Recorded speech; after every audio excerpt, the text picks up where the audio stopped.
of emergency, this is the plenary hall exit plan. For guests situated at the rostrum, the nearest exits are at the north and south rostrum. For occupants at the first floor and front rows of the VIP gallery, the north, south, and main entrance exits are available. For occupants at the VIP gallery, the main entrance and north and south VIP exits are available.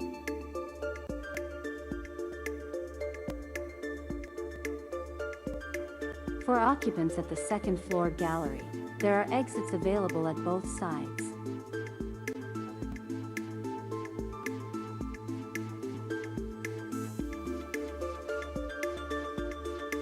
For occupants at the third floor gallery, there are available exits at the east and west sides.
One more minute. No pictures. After, during the break. There. Bird.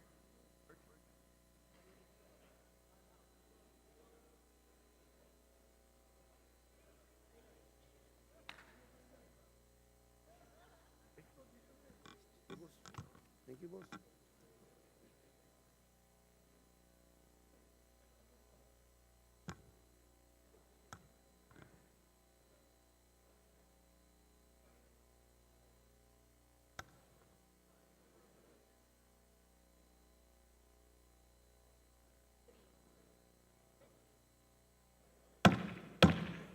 The session is hereby called to order.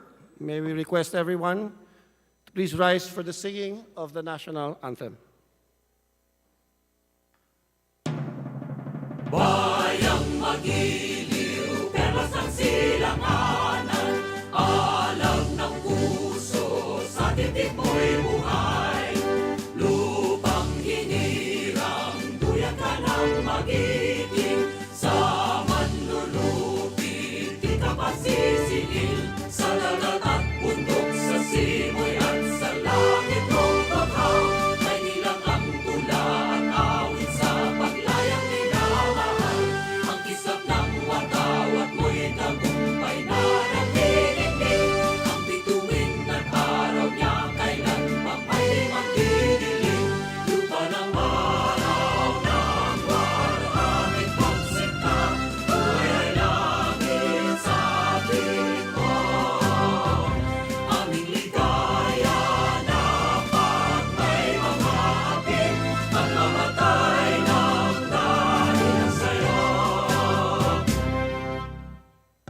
Please remain standing for a minute of silent prayer.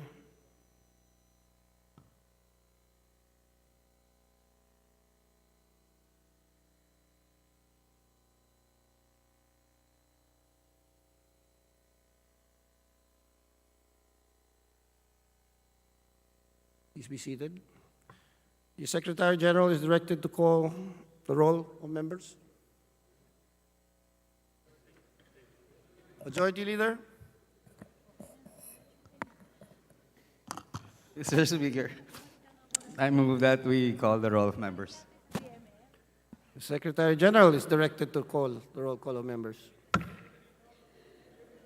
Roll call of members. Honorable Representatives Abalos, Abante, Abunda, Acharon, Asidre, Acop, Adyong, Advincula, Agaraw, Alba, Albano, Almario, Almonte, Alonte, Alvarez Jose, Alvarez Mercedes, Alvarez Pantaleon, Amante, Amatong, Angara, Aquino Magsaysay, Arbison, Arenas, Arrogancia, Asistio, Ataide, Omentado, Balindong, Barba, Barbers, Baronda, Barzaga, Bascub, Bautista, Bautista Lim, Benitez, Bernos, Billones, Biron, Bolilia, Bondok, Bongalon, Bordado, Bosita, Briones, Brosas, Buhain, Bulut Begtam, Bustos, Cabredo, Cagas, Kahayon Uy, Calderon, Calixto, Campos, Kawagdan, Cardema, Cari, Castro Franz, Castro Jane, Celeste, Chan, Chato, Chua, Chungalaw, Ko Angelica Natasha, Ko Elizaldi, Ko Pilar, Ko Juanco Jaime Eduardo Mark, Ko Juanco Mark, Colada, Coliantes, Corvera, Cruz Ambrosio, Cruz Ricardo, Cua, Quaresma, Dagook, Dalipe, Dalog, Dayang Hiram, Daza, De Jesus, De Venecia, Defensor, Del Mar, De Los Santos, Dimaporo Muhammad Khalid, Dimaporo City Amina, Dionisio, Domingo, Duavit, Duhali, Duterte, D. Faustino Ino, D. Faustino Michael Carlos, D. Ian Paul, Ecleo, Emano, Enverga, Escudero, Espares, Espina, Estrella, Udela, Farinas, Fernandez, Ferrer Antonio, Ferrer Juliet Marie, Flores, Fortes, Frasco, Fresnedi, Fuentebella, Galeos, Garcia Albert, Garcia Dante, Garcia Jose Arturo, Garcia Maria Angela, Garcia Pablo Jan, Garcia Vincent, Guardiola, Garin, Gasataya, Gato, Go Ed Christopher,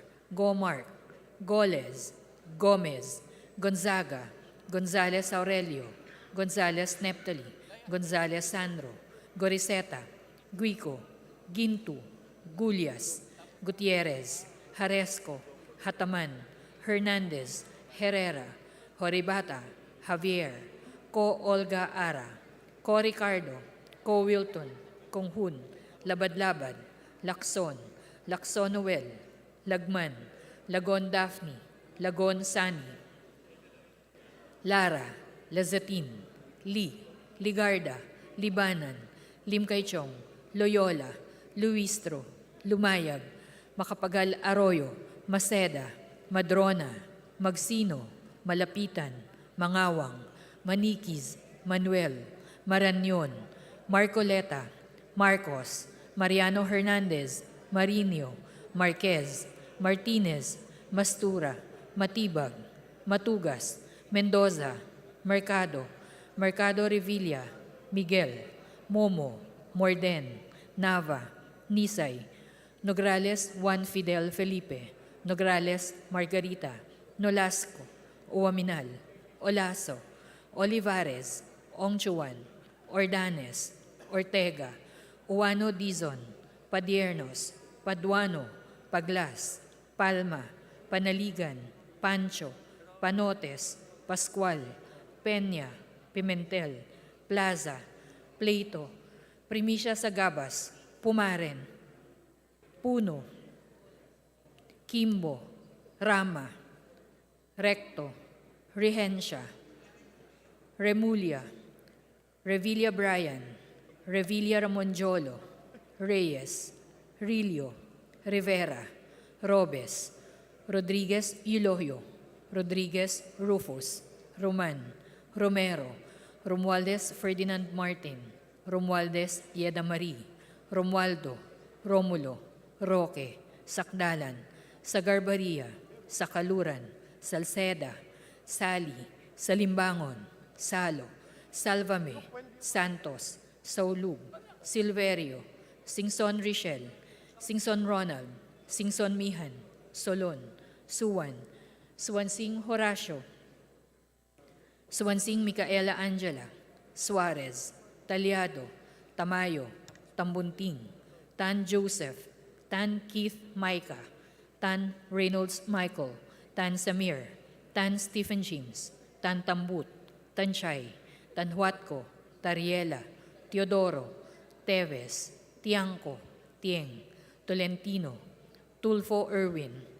Tulfo Jocelyn, Tulfo Ralph Wendell, Tupas, Tutor, T, Umali, Unabia, Ungab, Uy, Valeriano, Valmayor, Vargas, Vargas Alfonso, Velasco, Veloso Tuazon, Vergara, Verzosa, Villa, Villaferte Luis Raymond, Villaferte Miguel Luis, Villanueva, Villar, Villaraza Suarez, Villarica, Violago, Yamsuan, Yap Christiantel, Yap Christopherson, Yap Edvic, Yap Eric, U Divina Grace, U Giselle Victoria, Yulo, Zamora Amparo Maria, Zamora Maria Carmen, Zamora Isabel Maria, Zubiri.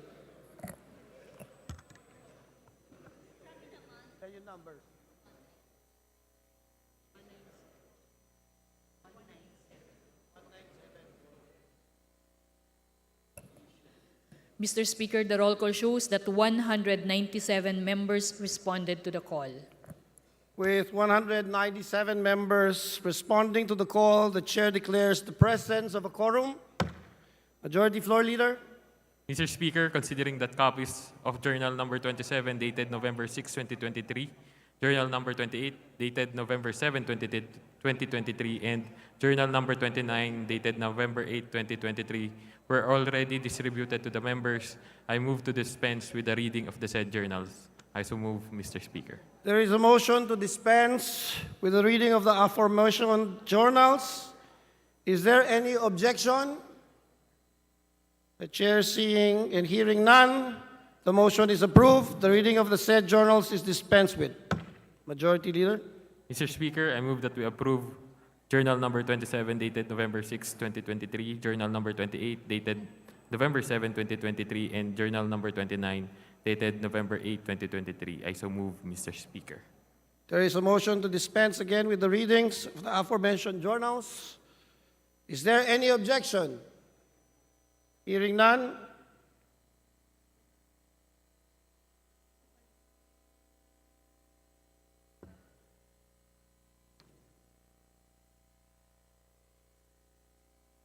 There is a motion to approve the said journals. Is there any objection? Hearing none, the chair hears none. The motion is approved. Majority Leader. Mr. Speaker, I move that we now proceed with the reference of business and request that the Secretary General be directed to read the titles of bills and resolutions on first reading, as well as communications and committee reports. The Secretariat is hereby recognized. All of the readings. Reference of business. Bills on first reading. House Bill 9514, providing for the Magna Carta for Public Disaster Risk Reduction and Management Workers, by Representative Vargas.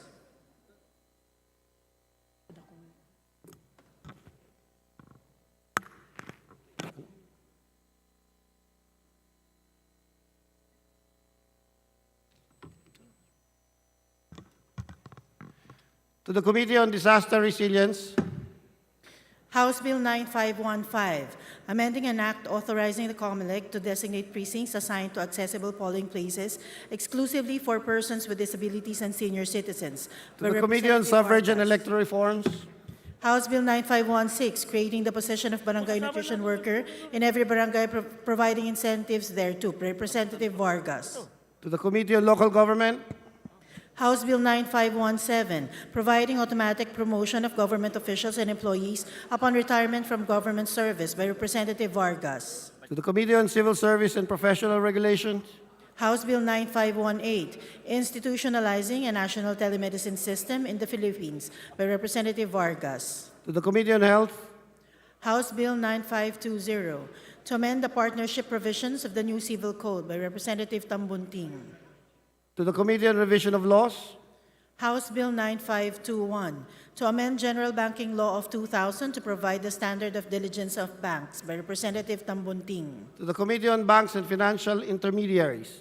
House Bill 9522, to amend the 100% Filipino Board of Directors requirement in the Investment Company Act, by Representative Tambunting. To the Committee on Trade and Industry. House Bill 9523, creating the National Diabetes Center and Foundation, by Representative Tambunting. To the Committee on Health. House Bill 9524, mandating the establishment of Rehabilitation Center for illegal drugs users in every province of the Philippines, by Representative Tambunting. To the Committee on Dangerous Drugs.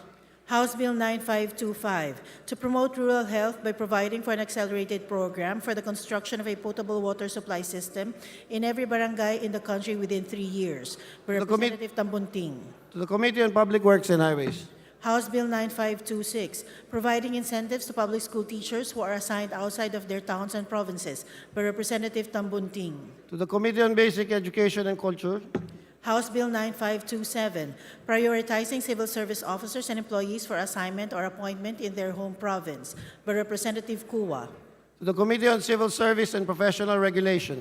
House Bill 9528, extending the existing franchise of Camarines Sur 1 Electric Cooperative, Inc., by Representative Bordado. To the Committee on Legislative Franchises. House Bill 9529, establishing a national missing persons database and provision of free DNA testing for claimants, by Representative Baronda. To the Committee on Public Order and Safety. House Bill 9530, establishing measures to protect buyers from online scammers, by Representative Baronda.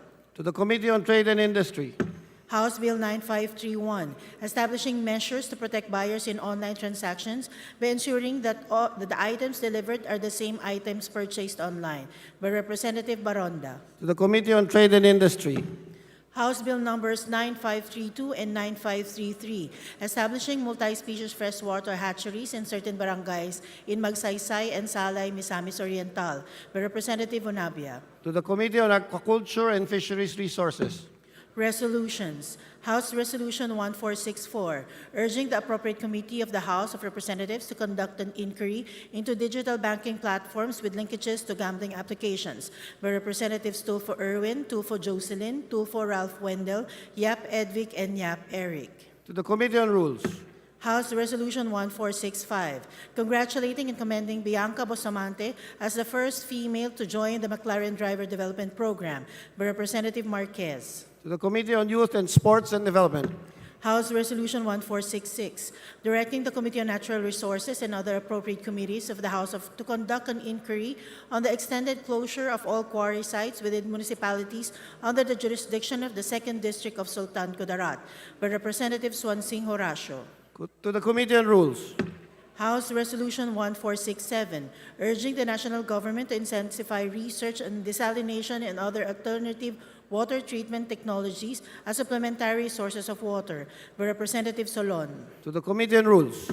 House Resolution 1468, congratulating and commending Alaya Ayel Aguilar for becoming the youngest two-time World Youth Jiu-Jitsu Champion in the 2023 Abu Dhabi World Youth Jiu-Jitsu Championship, by Representative Teves. To the Committee on Youth and Sports and Development. House Resolution 1469, honoring and commending the 10 outstanding Boy Scouts of the Philippines 2023, by Representatives Romualdez, Ferdinand Martin, Dalipe, Libanan, Marcos, Romualdez, Bieda Marie, Asidre, Alba, Corvera, and Miguel. To the Committee on Rules. Communications. Various letters and reports submitted by local government chief executives and officials regarding their fund utilization and status of program project implementation of the Local Government Support Fund. To the Committee on Appropriations. Letter dated October 3, 2023 of the Land Bank President and CEO, submitting to the House of Representatives a copy of the report on the utilization of funds for the Unconditional Cash Transfer Program, 3rd quarter of CY 2023. To the Committee on Appropriations.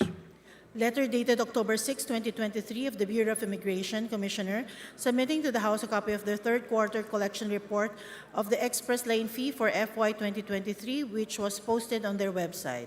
To the Committee on Justice. Letter dated October 16, 2023 of the DBB President and CEO, notifying the House that certain budget and financial accountability reports for the quarter ending September 30, 2023 were posted on their website. To the Committee on Appropriations.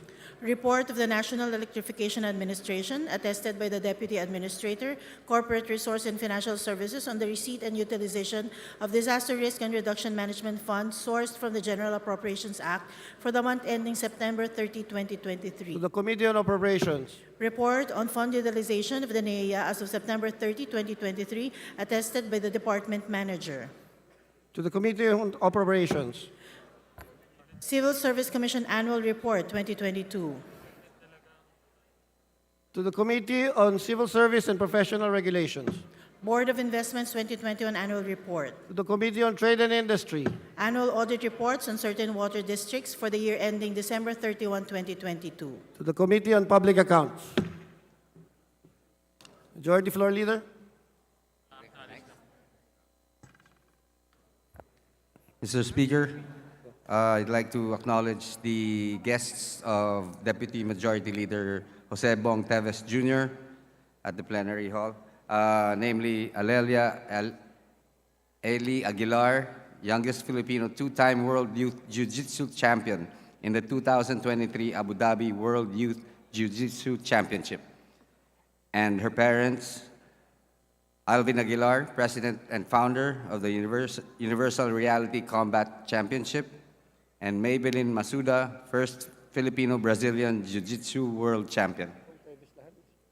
To the guest of Congressman Bong Tegos, welcome to the House of Representatives.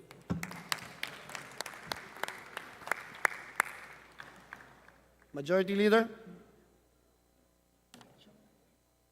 Mr. Speaker, we'd like to recognize the guests of Honorable Jose Chavez Alvarez, Representative, 2nd District of Palawan. They are the tribal leaders and support staff from the municipality of Batarasa, province of Palawan.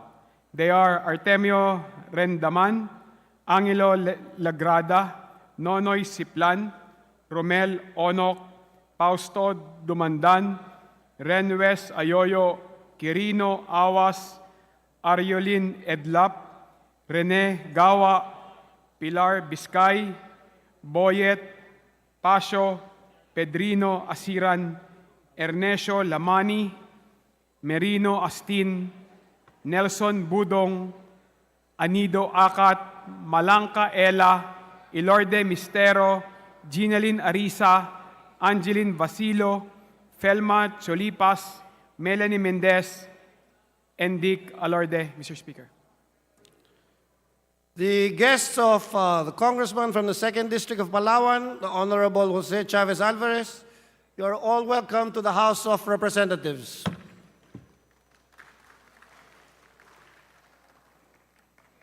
Mr. Speaker, Majority Leader.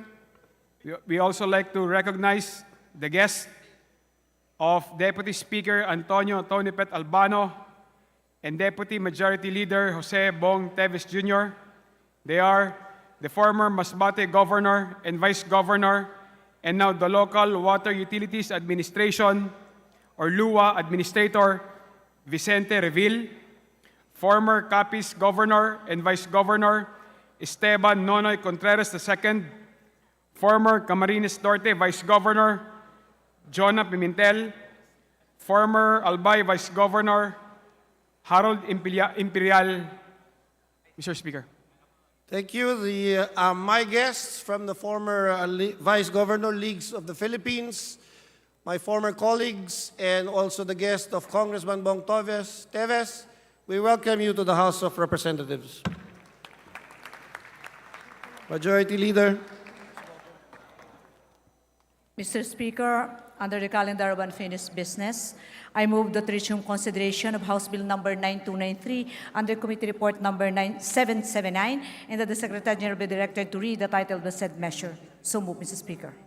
Is there any objection? The Chair hears none. The Secretary General is directed to read the title of the House Bill number. House Bill number 9293, an act establishing the Philippine Atomic Energy Regulatory Authority and providing for a comprehensive legal framework for nuclear safety, security, and safeguards in the peaceful utilization of nuclear energy in the Philippines and appropriating funds therefore. Mr. Speaker, I move that the chairperson of the Special Committee on Nuclear Energy, the Honorable Marco Huangco from the 2nd District of Pangasinan, be recognized. The Chairman of the House Committee on Nuclear Energy, Representative Coanco, Pangasinan, is hereby recognized. I'm ready for business, Mr. Chairman. Mr. Speaker. Majority Floor Leader. Mr. Speaker, the parliamentary status of House Bill number 9293 is that the period of sponsorship and debate has been terminated, and I move that we open the period of amendments. Is there any objection? Chair hears none.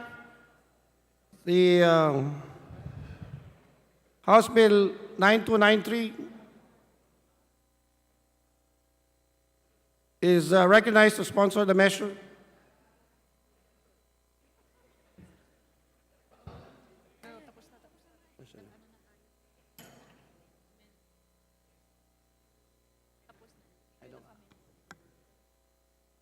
One minute suspension.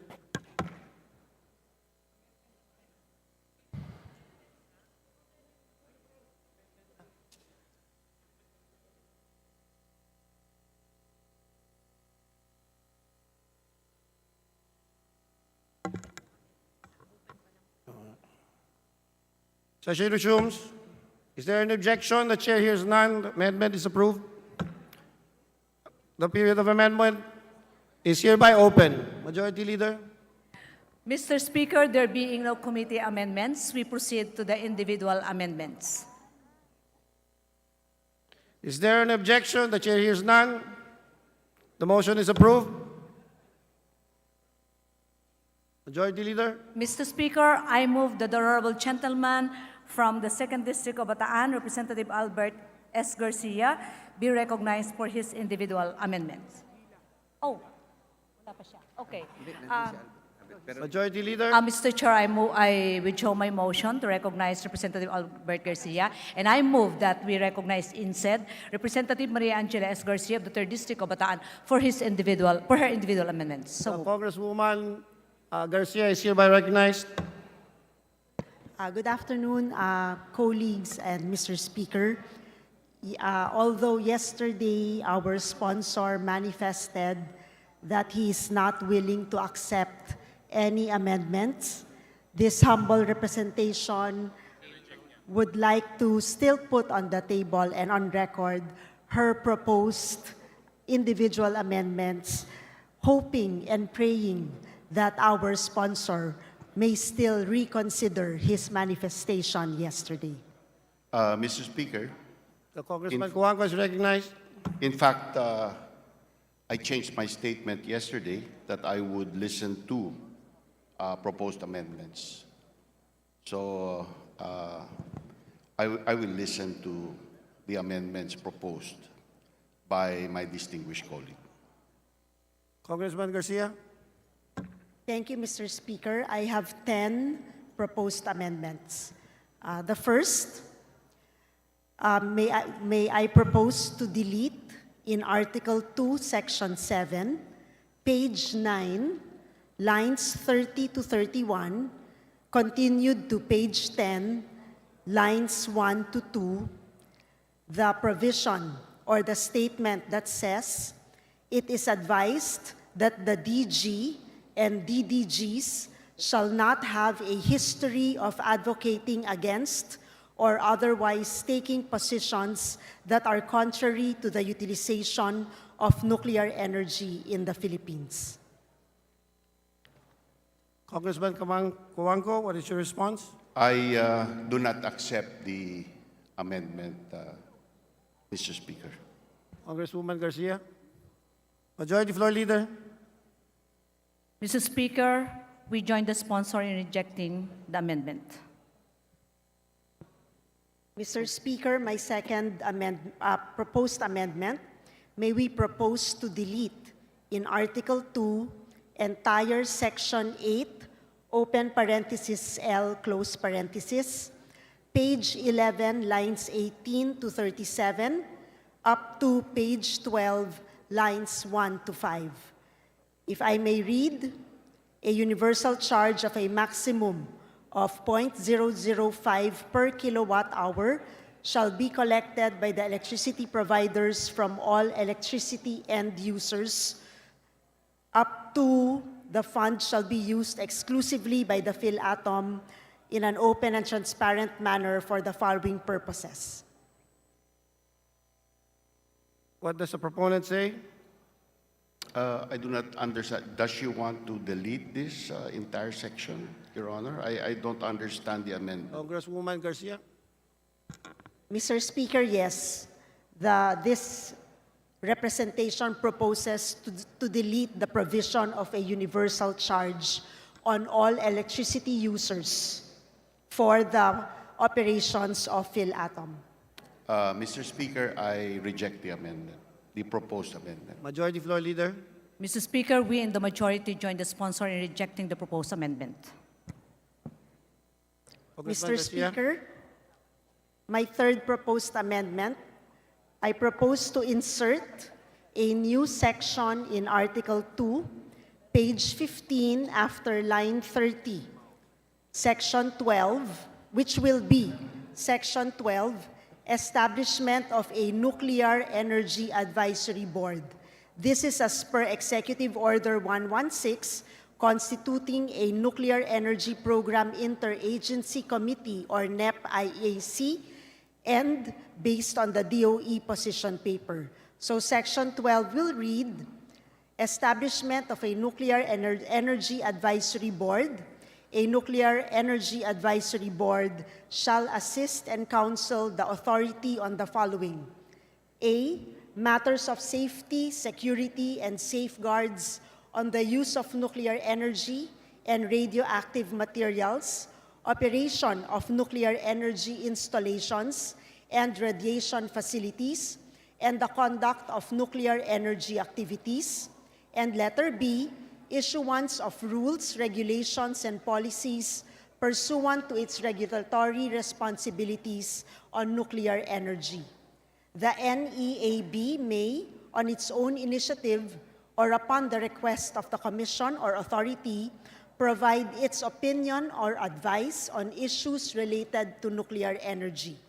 The NEAB shall be composed of the following: Secretary of the Department of Energy as chairperson, Secretary of the Department of Science and Technology as vice chairperson, Secretary of the Department of Health as member, Secretary of the Department of Environment and Natural Resources as member, Secretary of the Department of National Defense as member, Secretary of the Department of Trade and Industry as member, Secretary of the Department of Agriculture as member, Secretary of the Department of Foreign Affairs as member, Secretary of the Department of Interior and Local Government as member, Secretary of the Department of Justice as member.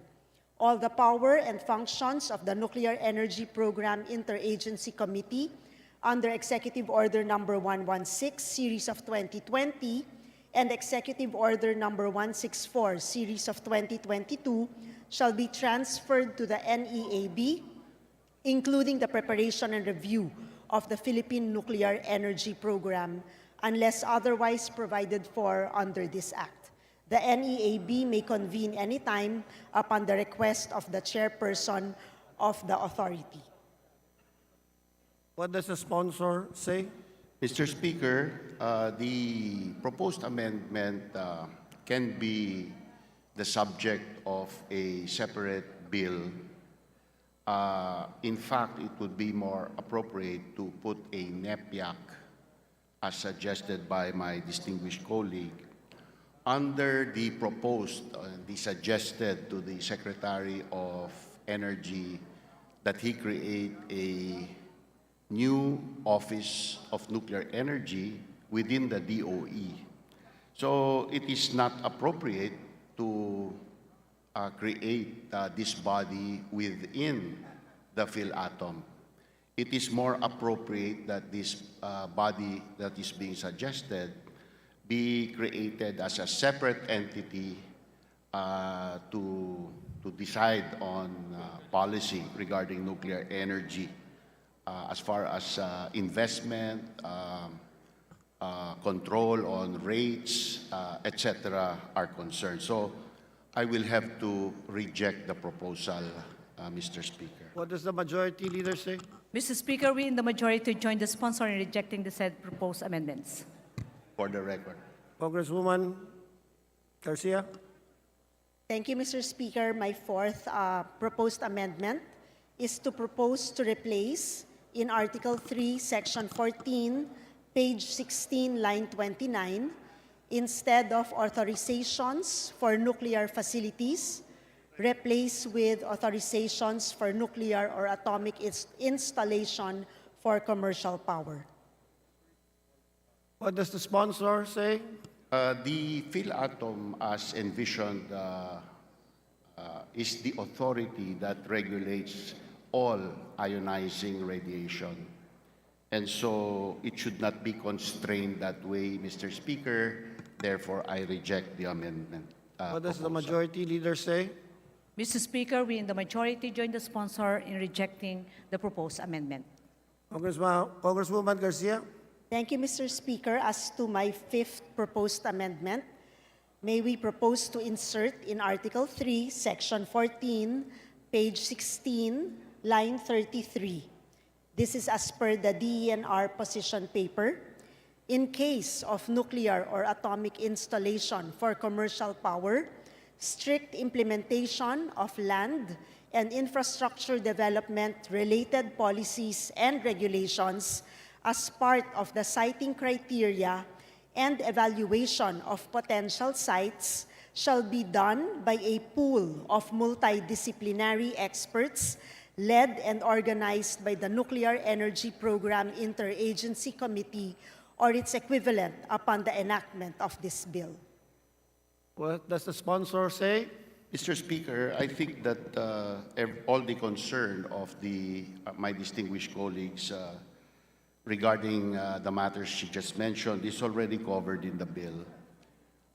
And nothing prevents the DNR from constituting study groups or regarding site selection. And so, therefore, to unencumber the PhilAtom, I reject the proposed amendment to this bill.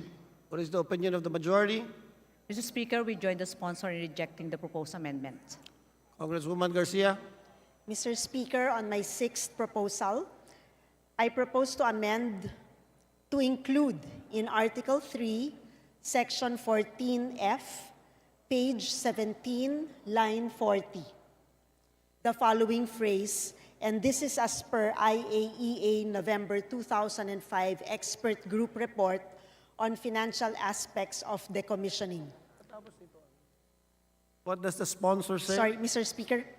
The phrase is to include said amount subject to adjustments resulting from inflation and prevailing market conditions as may be deemed necessary by PhilAtom and NEAB in coordination with NEPIAC for the continued viability of the Radioactive Waste Management Fund. It shall be put in place before operation and shall be updated as necessary. Consideration shall also be given to providing the necessary financial resources in the event of the premature shutdown of the facility. Mr. Speaker, the provisions in the bill are adequate and conform to standards as set in other countries. And so we do not want to encumber the bill. So this sponsor rejects the proposed amendment, Mr. Speaker. Majority Leader. Mr. Speaker, we in the majority join the sponsor in rejecting the proposed individual amendments. Congresswoman Garcia. Thank you, Mr. Speaker. As to my seventh proposed amendment, we propose to amend the following phrase to include in Article 3, Section 14G, page 18, line 5. And this is as per IAEA. Sorry, Mr. Speaker. My eighth proposed amendment.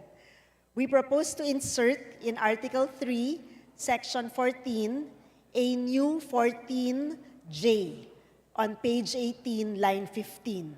And this is as follows. Additional requirements in case of nuclear or atomic installation for commercial power, dash, nothing in this act shall be construed to exempt the operator of a nuclear or atomic facility designed primarily for the generation of electricity for commercial purposes from complying with other requirements provided by existing laws such as securing a franchise, a certificate of public convenience and necessity, and obtaining approval for rates and services from the appropriate agency. What does the sponsor say? Mr. Speaker, this is not under the purview that is envisioned for PhilAtom. And some of what my distinguished colleague mentioned will be covered in a subsequent bill, which is the Nuclear Liability Law Bill. So I have to reject the proposed amendment, Mr. Speaker. Majority Leader. Mr. Speaker, we in the majority join the sponsor in rejecting the proposed amendment. Congresswoman Garcia. Mr. Speaker, for my ninth proposed amendment, I propose to insert in Article 3, Section 14, page 18, after the proposed Section 14J, and this is pursuant to the Philippine Constitution and the Local Government Code. 14K, prior LGU consultations required, the consent of the host local government units through a Sangguniang Panlalawigan Ordinance shall be obtained prior to authorization by the authority for a nuclear power plant in accordance with the land use plan of the locality. What does the sponsor say? Mr. Speaker, this has been rejected in committee by several votes. And in all those votes, the proposal was overwhelmingly rejected. So I have to reject the proposed amendment, Mr. Speaker. Majority Leader? We in the majority, Mr. Speaker, join the sponsor in rejecting the proposed individual amendment. Congresswoman Garcia? Thank you, Mr. Speaker. As to my last proposed amendment, I propose to amend in Article 11, page 35, Section 50, lines 30 to 32, with regards implementing include rules and regulations, dash, the authority shall include in coordination with the Nuclear Energy Advisory Board and NEPIAC, issue the regulations necessary to implement this act within 180 days from effective date of this act. Thank you, Mr. Speaker. What does the sponsor say? Mr. Speaker, the sponsor has already rejected the proposal to include NEPIAC in this bill, and therefore the proposed amendment is moot, and this sponsor has to reject the proposed amendment. Mr. Majority Leader? Mr. Speaker, we join the sponsor in rejecting the proposed individual amendment. Congresswoman Garcia? Mr. Speaker, I thank the sponsor for listening to my proposed individual amendments. That completes my proposal. Thank you, Mr. Speaker and Mr. Sponsor. Majority Leader? Mr. Speaker, I move for 1 minute suspension. Session suspended.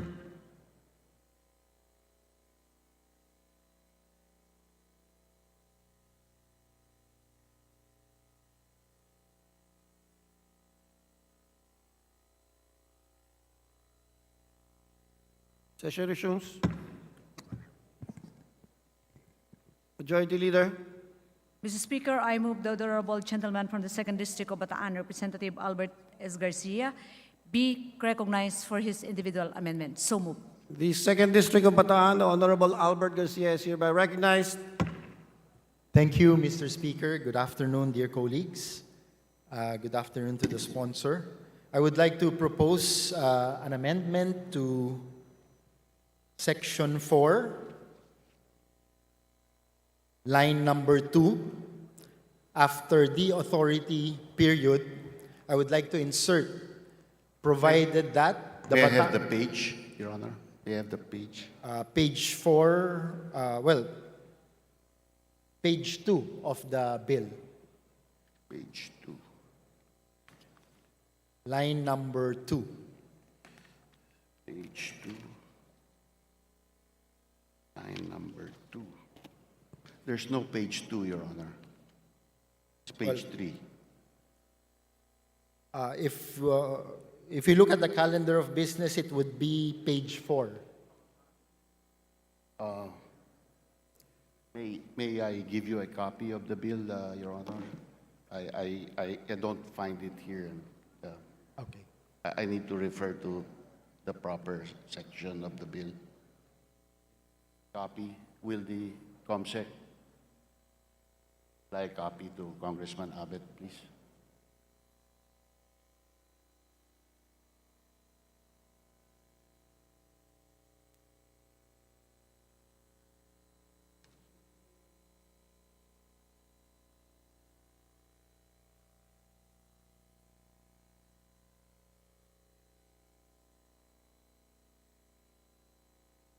Mr. Speaker, distinguished sponsor, since we're looking at the calendar of business, I would like to direct your attention to page 4 of Thank you, Your Honor. calendar of business. Line 2. Yes, Your Honor. Line 2, it says the authority, period. And may I propose that we add to this bill, provided that the Bataan Nuclear Power Plant, which is currently under the Department of Finance, shall likewise be excluded from this act, period. Mr. Speaker, I have explained extensively and intensively throughout the last year that the bill has nothing to do with the Bataan nuclear power plant. It is for the creation of a national entity called the PhilAtom, which is our nuclear regulator. So I cannot accept the proposed amendment, Mr. Speaker, Your Honor. Majority Leader. Mr. Speaker, we in the majority join the sponsor in rejecting the proposed individual amendment. Is there an objection? Mr. Speaker, I would like to insist on my amendment because if the sponsor says that it has nothing, the PhilAtom bill has nothing to do with the BNPP, then it wouldn't hurt to include this amendment, Mr. Speaker. Yeah, Majority Leader. Mr. Speaker, I move that we divide the House. There's a motion to divide the House. All of those who are in favor say aye of the proposed motion and amendment. Say aye. All those not in favor say nay. Nay. The nays have it. Majority Leader. The amendment is rejected. I have no further amendment, Mr. Speaker, Majority Floor Leader, dear sponsor. Thank you. Majority Leader. Mr. Speaker, there being no other member who wishes to introduce individual amendments, I move that we close the period of amendments. Is there any objection? Hearing none. Period of amendments is hereby closed. Majority Leader. Mr. Speaker, I move that we vote on second reading, House Bill number 9293. So moved, Mr. Speaker. There is a motion to approve House Bill and Joint Resolution House Bill 9293 on second reading. As all those in favor, please say aye. All those against, please say nay. The ayes have it. House Bill Joint Resolution or House Bill 9293 is hereby approved on second reading. Mr. Speaker, Congressman Cuanco. I'd like to thank all my colleagues for voting in the affirmative for the passage of the bill creating the PhilAtom on second reading. This is a landmark bill which will, if passed by the Senate and becomes law, will open the doors to nuclear in the Philippines, will open the doors to cheap electricity, clean electricity, reliable electricity, and will enable the Philippines to emerge from poverty. Thank you all, my dear colleagues. I appreciate your attention for all this time. Hallelujah, Mr. Speaker. Thank you, Congressman Cuanco. 1 minute suspension to greet the sponsor.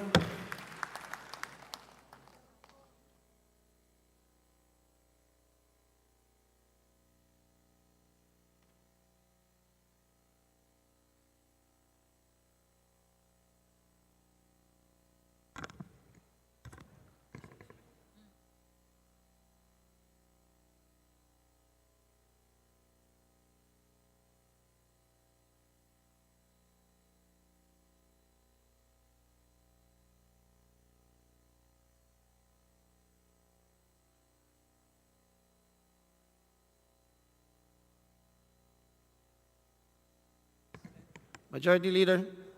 Session resumes. Majority Leader. Mr. Speaker, under the business for the day, I move for the consideration of House Bill number 9513 under Committee Report number 856 and that the Secretary General be directed to read the title of the said measure. Is there an objection? The chair hears none. The motion is approved. Secretary General is called, directed to read the titles. House Bill 9513, an act providing additional criterion for the availment of the unprogrammed appropriations, amending for the Purpose Republic Act number 11936 or the 2023 General Appropriations Act. Majority Leader. Mr. Speaker, I move that we recognize Honorable Joey Salceda from the Second District of Albay to sponsor the said measure. Congressman Salceda is hereby recognized.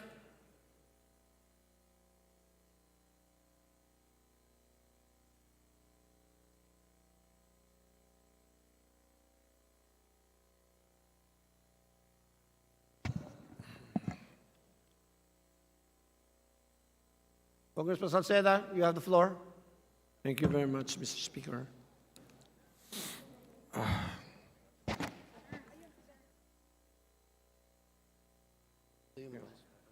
Mr. Speaker, distinguished colleagues, good afternoon. I rise to sponsor House Bill 9513, which adds sources of funding for unprogrammed appropriations. This was assigned to me by the House leadership, and as soon as it was assigned, I took it up without hesitation to ensure that we meet our annual growth targets and protect hundreds of thousands of Filipino families from falling through the cracks of the poverty line. The Department of Budget Management defines unprogrammed appropriations as items which provide standby authority to incur additional agency obligations for priority programs or projects when revenue collection exceed targets and when the additional grants of foreign funds are generated. They allow the government to spend for certain funding priorities when fiscal conditions are favorable, without compromising the government's deficit management program. With the COVID-19 fiscal debt hangover still imposing fiscal constraint on our government, the 2023 budget made heavy use of unprogrammed appropriations. While actual program appropriations grew by just 4.9%, from 5.024 trillion to 5.268 trillion, unprogrammed appropriations grew from 251.64 billion to a whopping 807.16 billion in 2023. This increase, however, is justified in view of what we need to spend this year to meet our economic growth target of 6%. This is crucial because every 1% of GDP growth that we miss will risk allowing 180,000 families to fall below the poverty line. And government spending is extremely critical in ensuring this does not happen. Just take a look at the Q2 GDP figures. When a contraction in government spending went to a negative 7.1%, resulted in lackluster GDP growth of 4.3%, a rise in government spending by 6.7% the following quarter resulted in the quarter yielding a forecast beating 5.9% GDP growth rate. When government spends in time, the economy also grows. That is why we need to create new sources to fund unprogrammed appropriations. To illustrate, for government spending to match the 6% target, total budget spending this year needs to grow by at least 11.3%. Even if the entire program appropriations were to be released this year, it would still fall short. We clearly need to draw from unprogrammed appropriations. The problem is that even if we significantly exceed revenue targets, or even if government corporations are awash with cash, we cannot spend for unprogrammed appropriations because the sources in the General Appropriations Act are limited to the following. Basically three. One, excess revenue collection in any one of the mentioned identified non-tax, repeat, non-tax only revenue sources from each corresponding revenue collection target, as reflected in the BSF. Two, new government collection or those arising from new taxes or new non-tax sources which are not part of those or not included in the original revenue sources reflected in the BSF. And 3, approve loans for foreign-assisted projects. In reality, we mostly only realize loan proceeds from approved loans from foreign-assisted projects. As a result, as of September 2023, 218.7 billion in unprogrammed appropriations released, 193.5 billion was for foreign-assisted projects, or almost 95%.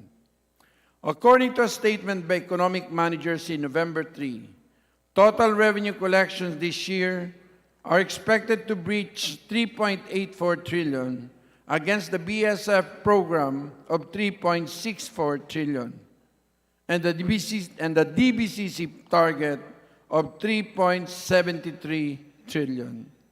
This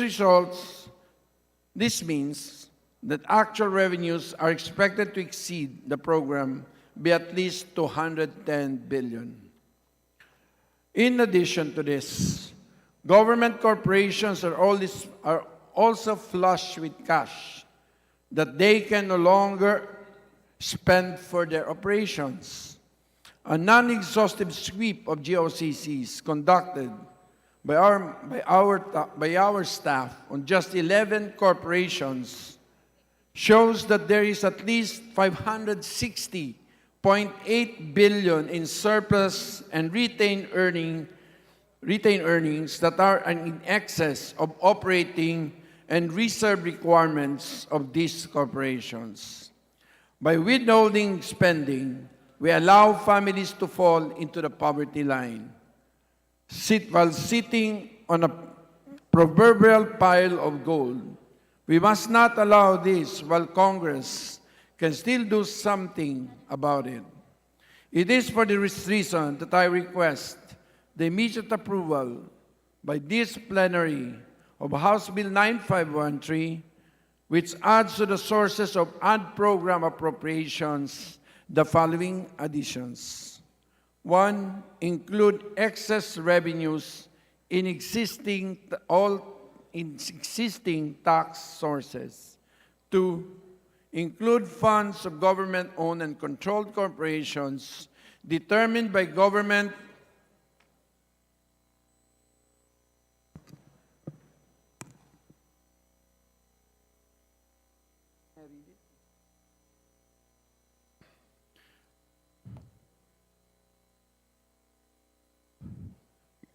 government-owned and controlled corporations determined to be in excess of their current administrative and operating expenses, benefit obligations, or prudential or regulatory reserve requirements. In view of the overriding national importance of this measure, especially in the midst of a global cost of living crisis, I urge the body's expeditious approval of this leadership's priority. Thank you very much, Mr. Speaker. Majority Leader. Mr. Speaker, I would like to acknowledge Representative Edsel Lagman of the 1st District of Albay for his interpellation. The Honorable Gentleman from the 1st District of Albay, Representative Edsel Lagman, is hereby recognized. Thank you, Mr. Speaker. Mr. Speaker, may we know whether the sponsor will yield? Certainly, Mr. Speaker. When did the practice start of incorporating in the National Expenditure Program and the General Appropriations Act unprogrammed appropriations? May I ask for 1 minute suspension so I can verify the exact time or year or appropriations where we started this practice.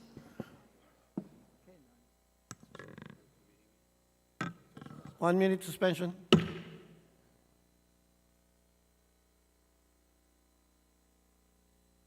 Yung time ni Lagman.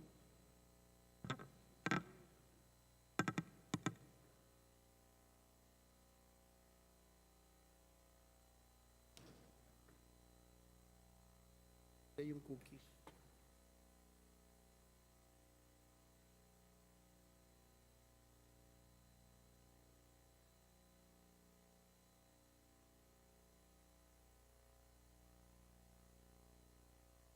page.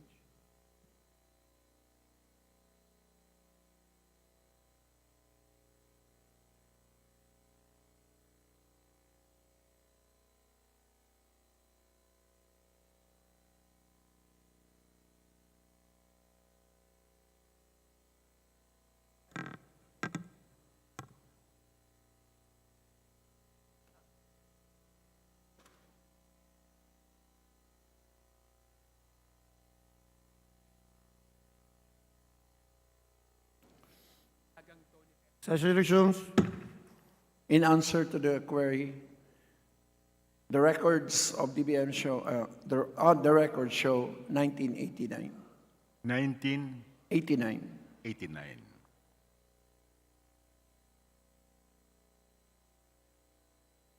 Are program appropriations part of the operations of the national government?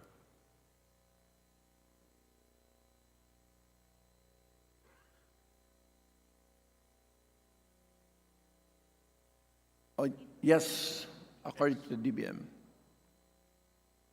Traditionally, Mr. Speaker, how are program appropriations programmed for funding release and implementation?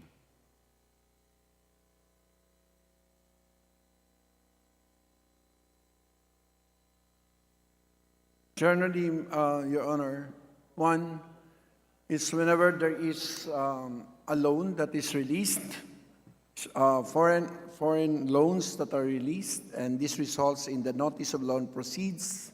And second, through essentially the instrument is from our agencies to seek a special budget release from the DBM.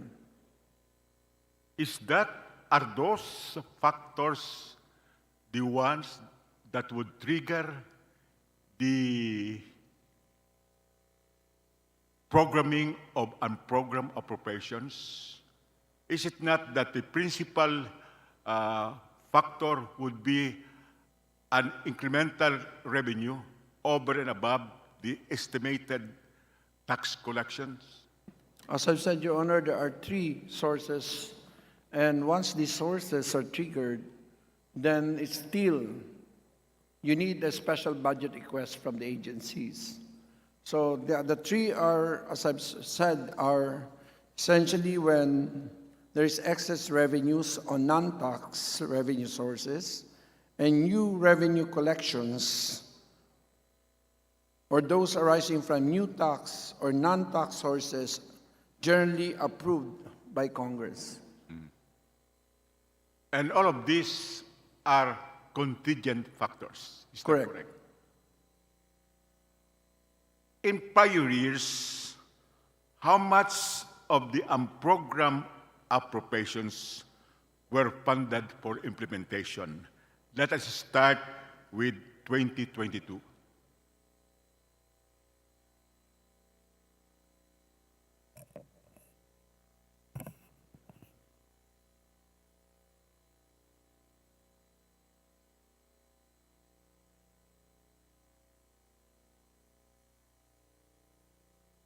In 2022, Your Honor, 2022. the total unprogrammed operation was 251.64. What was released was 188.84 billion, or roughly 73.1%. And that is in 2022. Is that correct? Correct. Now, in 2021, what are the figures? In 2021, Your Honor, the total unprogrammed appropriations was 176.3 billion. What was released was 122.076, or roughly 69.24%. In 2016, how much was the unprogrammed appropriation in the General Appropriations Act? 67.5 billion, of which 25.34 billion was released, or roughly 37.54%. And in 2018, how much was the program appropriations in the GAA, and how much had been released? 75.34 billion, of which 30.276 was released, or 40.2%.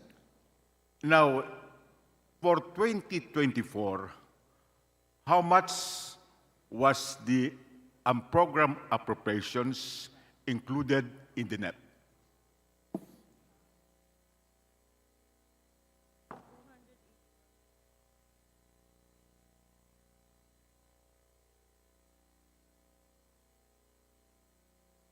For the 2024 NEP, as approved by this House, As provided for in the National Expenditure Program Correct. proposed by the President.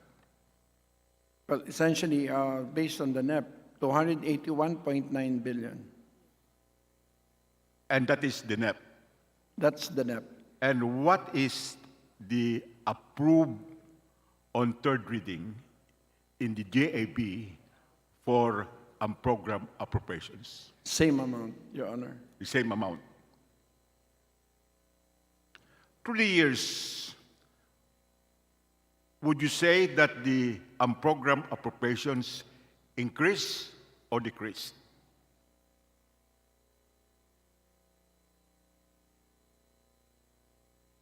Essentially, Your Honor, if you use up to 2023, it increased. It increased. Why is that so? As I've said, Your Honor, since among the three sources, only one is basically the driving force. The driving force is the release of foreign loans, and therefore it's simply because of our availment of ODA, or Official Development Assistance. Is it the release of foreign loans or the conclusion of the negotiation of foreign loans or new loans, not existing loans? Well, to be exact, it is the approval of ODA. New loans. Yes, correct. New loans. The opposite of an program appropriation is a program appropriation, which is an expenditure item supported by an adequate funding source. Is this correct? Yes, that's correct. Does the sponsor recall instances when the program appropriations are realigned to unprogrammed appropriations in order to give way to some items of expenditures which will have certainty of funding?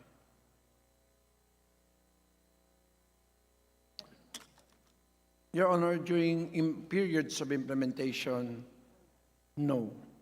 But during the process of budget or appropriation cycle, it's up to the power, in exercise of the power of the purse, that this Congress may shift on an item to item for as long as the total of the appropriations and the unprogrammed appropriation do not exceed what was submitted to Congress. Mm-hmm. In other words, it is correct that there were instances, or even many instances in the past, when program appropriations with certainty of funding are realigned to the program, so that that would give way to expenditure items with certainty of appropriation or funding source. That is correct during the appropriations process, but not during the implementation process. Yes, because the President, the executive, cannot in any way make changes in the General Appropriations Act as enacted. Now, could you give us instances, Mr. Speaker, Mr. Sponsor, when the Congress or the House or the Senate realigned or exported program appropriations to unprogram appropriations to give way to certain favored projects.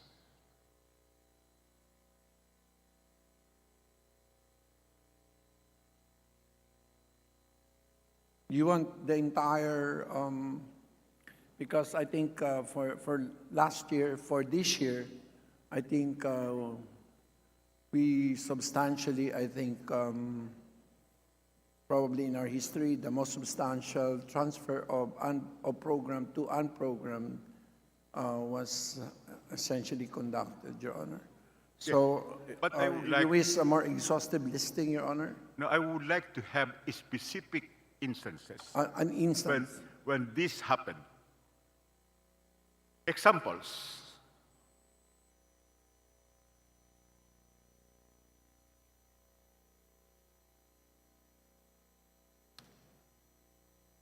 From where to where?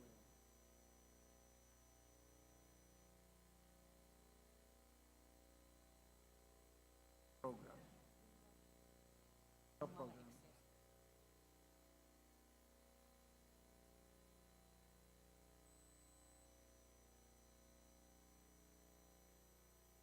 Your Honor, there is a very exhaustive list, and which I could provide to Your Honor. No, I just would like to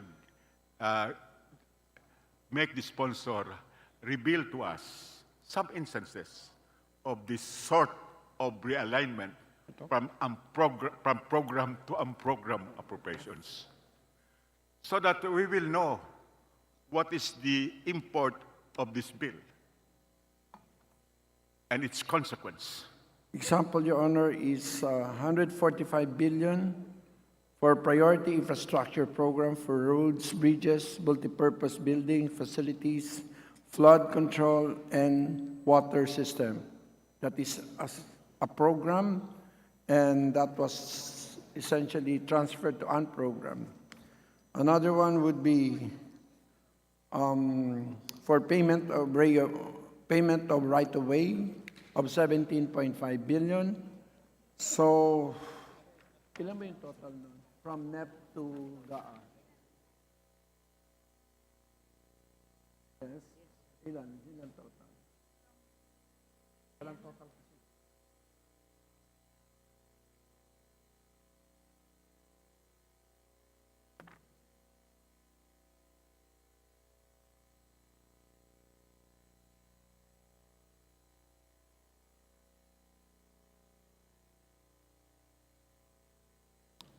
Your Honor, when the NEP was submitted to Congress, we had an unprogram with 10 purposes, worth 587.951 billion.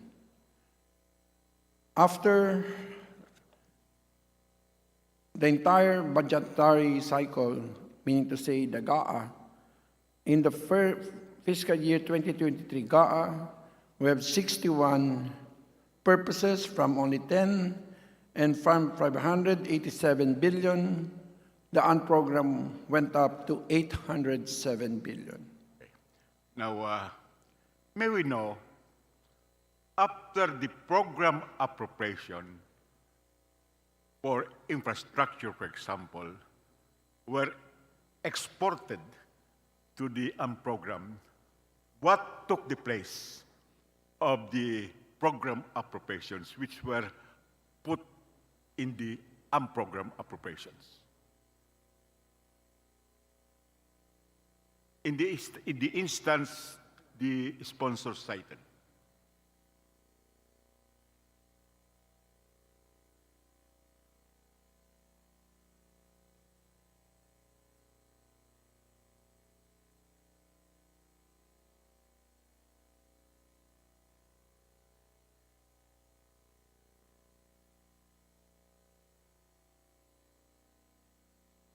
Are we declaring a short Yes. May I ask for 1 minute suspension to give that's a more eating on my accurate time. answer? Session suspended.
First, Your Honor, for DepEd, 10 billion. For MAIP, 13 billion. For specialty hospitals, 2 billion. For frontliners, 5 billion. For national broadband, 1.5 billion.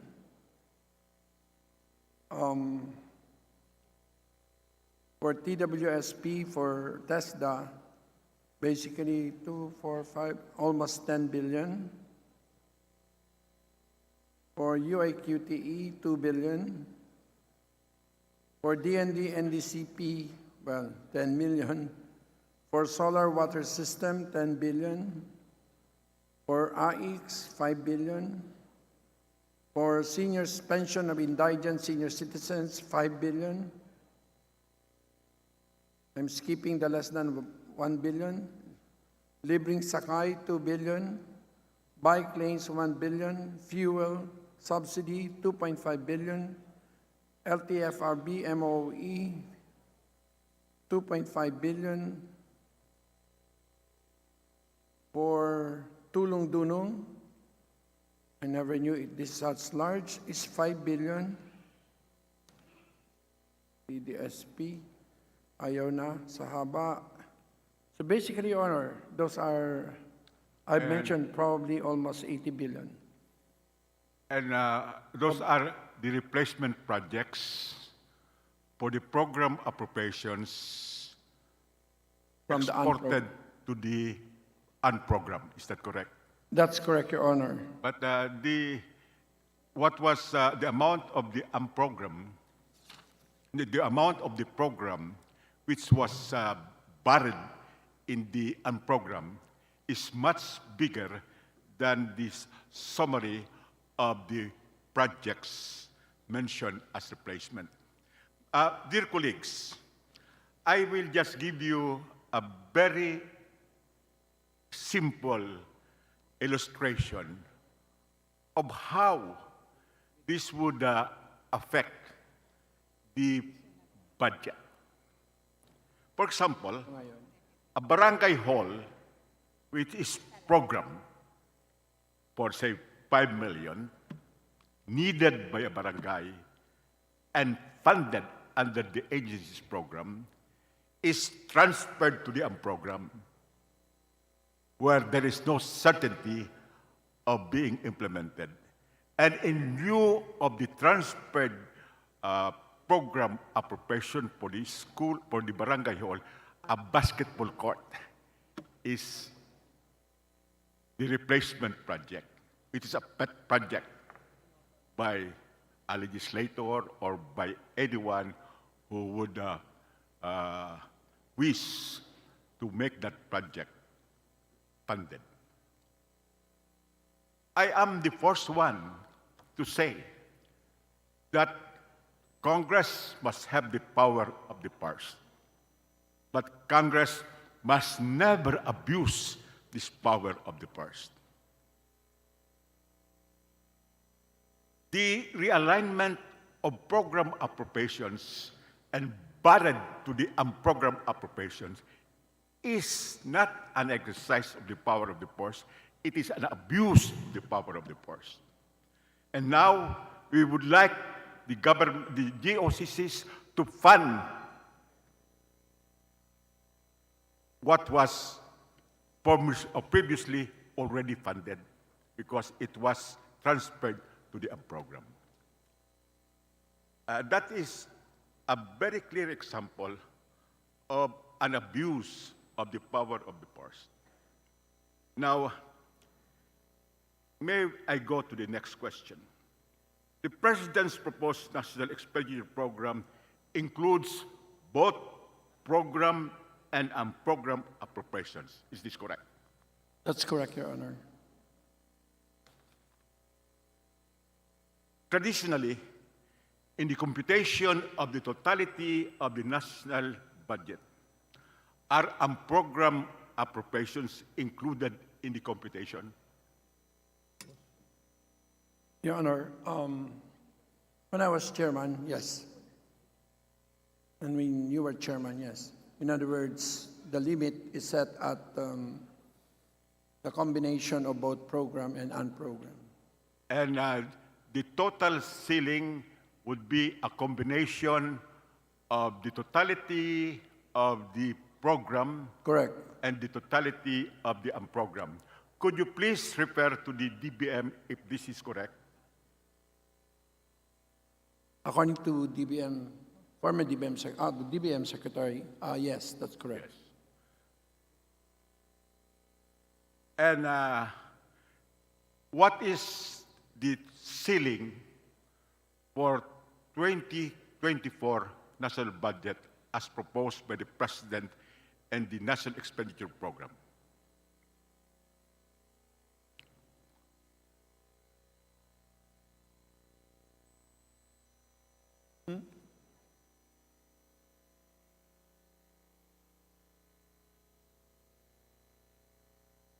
$5.7 trillion inclusive of unprogrammed.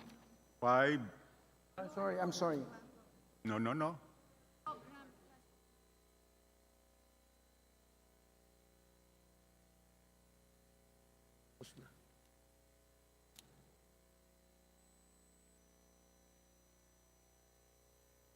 $5.7 plus 181, Your Honor. That At is, 281, I'm sorry. so what is the total national expenditure proposed by the President for both the unprogrammed and the unprogrammed? 5.9281, 5.981. Could we be certain about our figures? Numbers are supposed to be exact.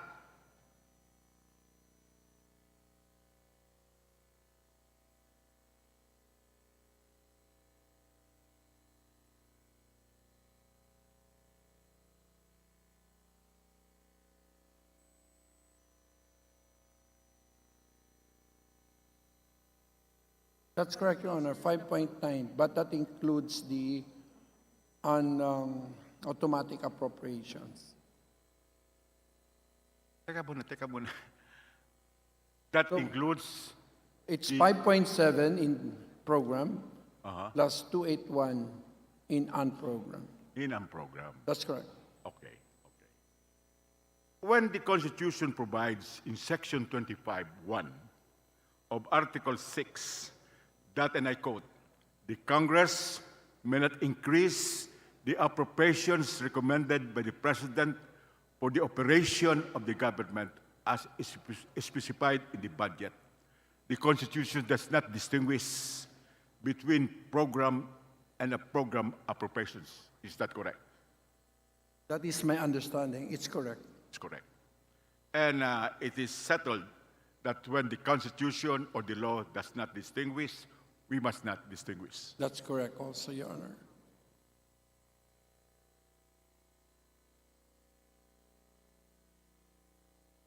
If we subscribe to the idea that the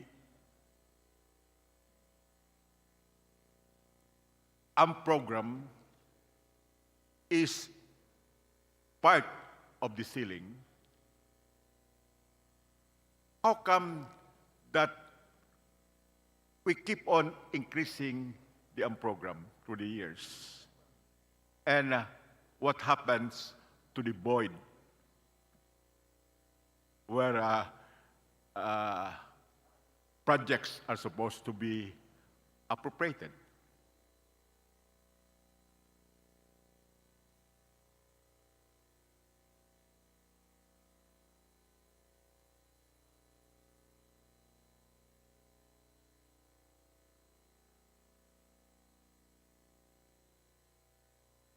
Well, the theory that the framework essentially is that the unprogram is not part of the obligations budget. But it's part of the overall ceiling,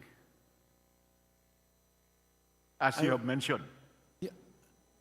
Well, when we were both chairman, we knew that that should be the case. that should be the case, but which is the real case?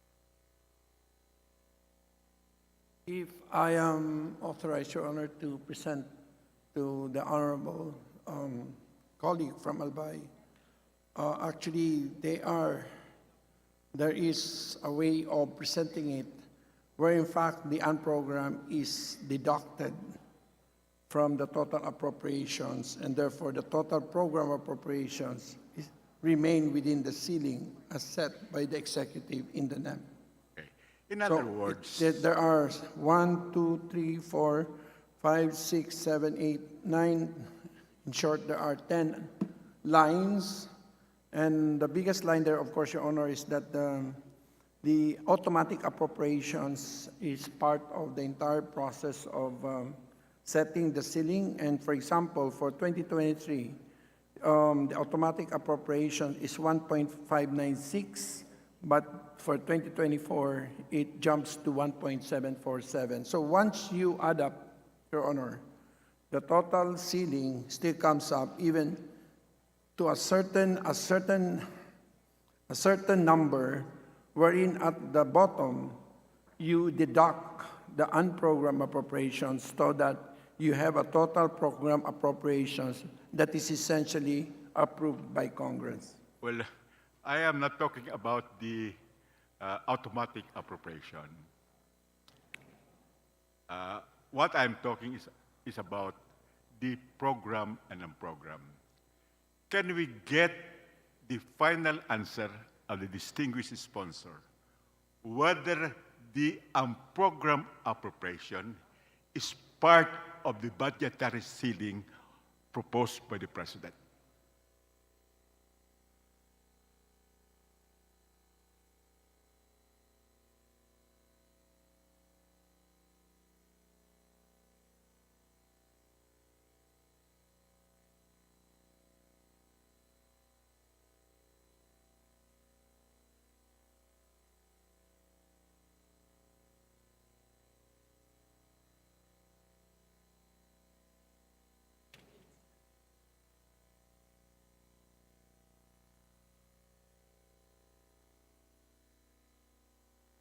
May I just read the justification? The new general appropriation, which is the appropriations being submitted by the executive to Congress for annual legislative authorization, is comprised of 1, the program appropriations, and 2, the unprogrammed appropriations. For fiscal year 2024 NEP, the new general appropriation amounts to 4.3 trillion, comprised of 4.0198 and 281.9 billion corresponding to program and unprogrammed appropriations, respectively. So, Your Honor, it is. So the final answer of the sponsor is that the program and unprogrammed appropriations are considered in the computation of the totality of the budgetary ceiling. Yes, Your Honor, but on a second note, the DBM states, it is to be noted that the unprogrammed operation is being deducted or is not accounted in the 5.76 trillion fiscal year 2024 national budget by appropriation source, given that it refers to standby appropriations that are also proposed for legislation and to be authorized by Congress subject to contingencies of excess revenue collections, new revenue collections, and approve loans for foreign-assisted projects, Now, which is which. considering that statement from DBM, what is now the composition of the totality of the budgetary ceiling proposed by the President, which Congress cannot exceed? Your Honor, the guidance provided for, because essentially the definition of what cannot be exceeded is what the executive has submitted. So they starts with the line called New General Appropriations, 4.478, of which Program Appropriation is 3671, and Automatic Appropriation of 1596, of which 582 is interest payment and others of 1 trillion, totaling to total appropriations of 6.075 trillion, less unprogrammed appropriation of 807.2 billion, and therefore the total program appropriation ceiling is 5.268 billion. Apparently, Your Honor, this is the new or the framework of the executive in terms of what Congress cannot exceed. In other words, the unprogrammed appropriation is not computed in reckoning the budgetary ceiling which Congress cannot exceed. Is that correct? Well, the way DBM has provided guidance, probably that is the new framework on. Is it a new framework or an existing and old framework where the unprogrammed is deducted from the program? I'll be forthright with this, Honor, because both of us are former chairman of the appropriations, and we come from the more traditional interpretation that the unprogrammed and programmed should be combined. But apparently, Honor, the interpretation is that that the unprogrammed, the automatic appropriation has grown so huge of almost 40% of the total, not just the interest payment, but other unprogrammed appropriations. Automatic appropriations, so that once they come out, Your Honor, with a total appropriation of 6.075 billion, based on those numbers for which we are being allowed, or the ceiling that is being given to Congress, then they actually deduct the unprogrammed appropriations to come up with a total program appropriation of 5.268 billion. In other words, if you deduct the unprogrammed, that means say the unprogrammed is not part of the ceiling. Correct. On Your Honor, that's the correct. new. That's correct. Mr. Speaker, can we request the DBM to submit a clarification on this issue, so that it would be for the guidance of the Congress? Correct, Your Honor. I think the representative of DBM will submit immediately an explanation of exactly how they look at the constitutional provision with respect that Congress cannot exceed the ceiling that is been set or submitted by the executive.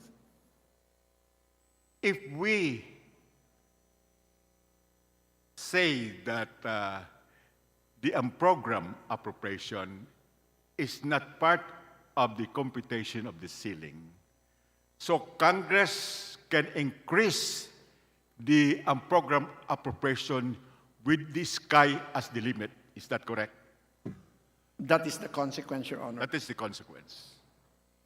So there is no barrier for Congress to increase the unprogrammed appropriations in order that this could be exchanged for projects which are already funded to accommodate pet projects. Now, let me go to my next question. What is the effectivity in terms of years of Republic Act number 11936 or the 2023 General Appropriations Act?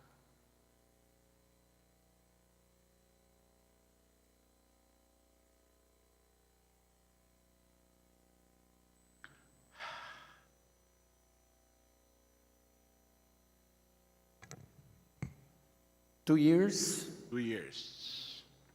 But some of the appropriations are even for 1 year only, like personal services. Is that correct? Yes, that's correct. Now, so in other words,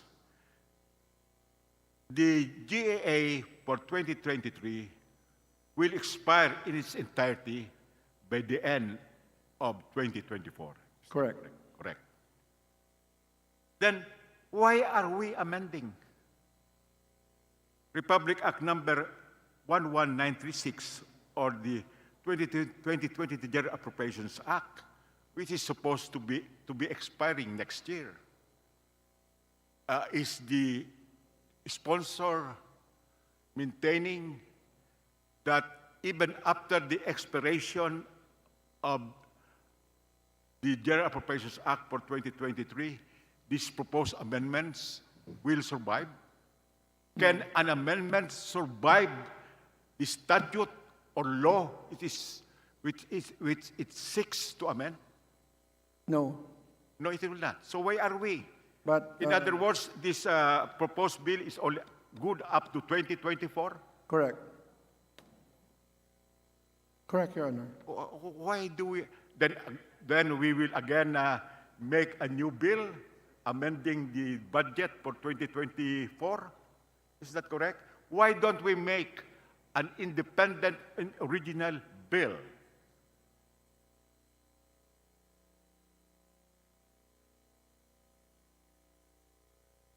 Yes, sir.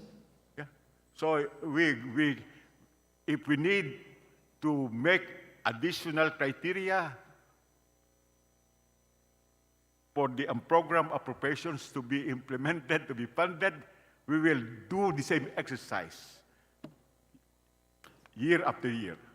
Your Honor, I think the DBM will now include this as essentially being part of, instead of 3, but 4 sources of funding that could justify the release of unprogrammed appropriations.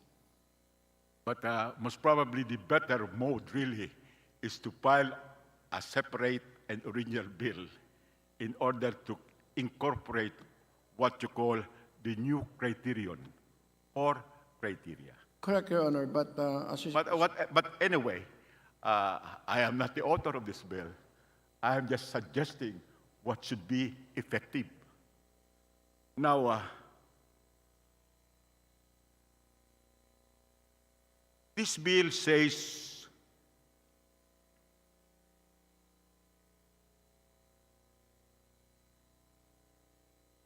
that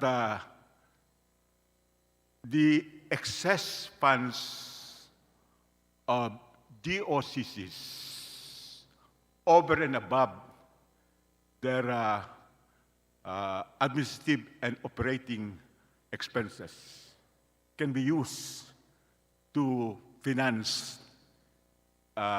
program appropriations. Is that correct? 3, Your Honor. No. Isa muna. Let us first go to the DOCCs. Yes, Your Honor. Yes, in other it is words, correct. their operating expense, their benefit structure, as well as their regulatory reserve requirements. Now, I understand there was a meeting yesterday of the Committee on Appropriations. Is that correct? That's correct. May we know whether representatives of the concerned GOCCs were invited as resource persons? No. No. May we know whether the DBM Yes. secretary or representative was invited? Yes. Yes. The AUSEC. May we know whether the Government Commission for GOCCs was invited? No. No. So it was not there. No. Mr. Speaker, we should be able to honor the committee system, which vets and validates the relevance, importance, and urgency of measures. And through committee hearings, where resource persons other than members of the committee are invited to give their submission or inputs. Not a single GOCC or representative was invited yesterday. Neither was the DCG invited, which governs the GOCCs. That is a patent failure in legislation. In view of that, Mr. Speaker, I move that we refer back this bill to the Committee on Appropriations for appropriate action. 1 minute suspension. Session suspended.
first one.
Session is resumed. Mr. Speaker, I move that we suspend consideration of House Bill number 9513. Is there any objection? Chair hears none. Motion is approved. Majority Leader. Mr. Speaker, I move that we consider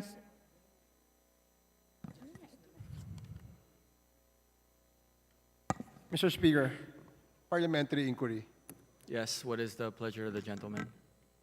Mr. Speaker, earlier, the House voted on second reading a bill which I don't have a copy.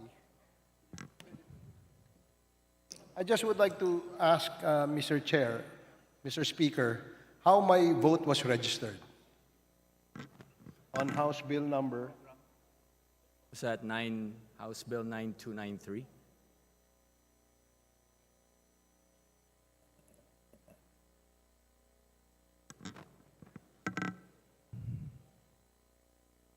The Phil Atom Bill, Mr. Speaker, because I understand that it was a nominal voting, but unfortunately I came in late, and it was already decided that the voting was... The voting was ayes and nays. That's correct, Honorable yes, gentleman. Speaker. But I'd like to manifest that the vote of this representation is affirmative, Mr. Speaker. Copy. Thank you. Noted. Secretary General, note the comments of the gentleman. Majority Leader. Mr. Speaker, I move that we consider on second reading House Bill number 9153 under Committee Report number 759, and the Secretary General be directed to read the title of the said measure. Is there any objection? Chair hears none. The Secretary General is directed to read the title of House Bill number 9153. House Bill 9153, an act mandating all correctional, custodial, and detention facilities to implement a contraband detection and control system and providing penalties for possessing, introducing, or aiding and abetting the entry of contraband inside such facilities. Majority Leader. Mr. Speaker, I move that we open the period of sponsorship and debate on House Bill number 9153 and that the Honorable Representative Barbers of the Chair of the Committee on Justice be recognized to sponsor the said measure. Is there any objection? Chair hears none. The Honorable Ace Barbers is recognized to proceed. Thank you, Mr. Speaker. Thank you, Majority Leader. Mr. Speaker, dear colleagues, on behalf of Representative Juliet Marie De Leon Ferrer, the chairperson of the Committee on Justice, it is my honor and privilege to sponsor before this body House Bill number 9153, as contained in Committee Report number 759, entitled An Act Mandating All Correctional, Custodial, and Detention Facilities to Implement a Contraband Detection and Control System, and providing penalties for possessing, introducing, or aiding and abetting the entry of contraband inside such facilities, or the Contraband Detection and Control Act. This bill is the substitute bill to House Bill numbers 1658, 4061, and 6126, filed respectively by Representative Roman Romulo, this representation, and Representative Arjo Ataide. Mr. Speaker, the proliferation of contraband in prison has remained a perennial problem in the country. Its never-ending presence inside the correctional facilities has now transformed our prison institutions into breeding grounds for continuing criminality. In the Bureau of Corrections, dubbed as Oplan Galugad, conducted last October 2022, government authorities were able to confiscate thousands of contrabands, including shabu, inside the maximum security compound of the New Bilibid Prison, or the NBP. Likewise, the highly publicized investigation of Percy Lapid's murder case has uncovered that through the use of a cell phone, an inmate in Bilibid, or NBP, was able to hire gunmen from outside the prison in order to kill the victim.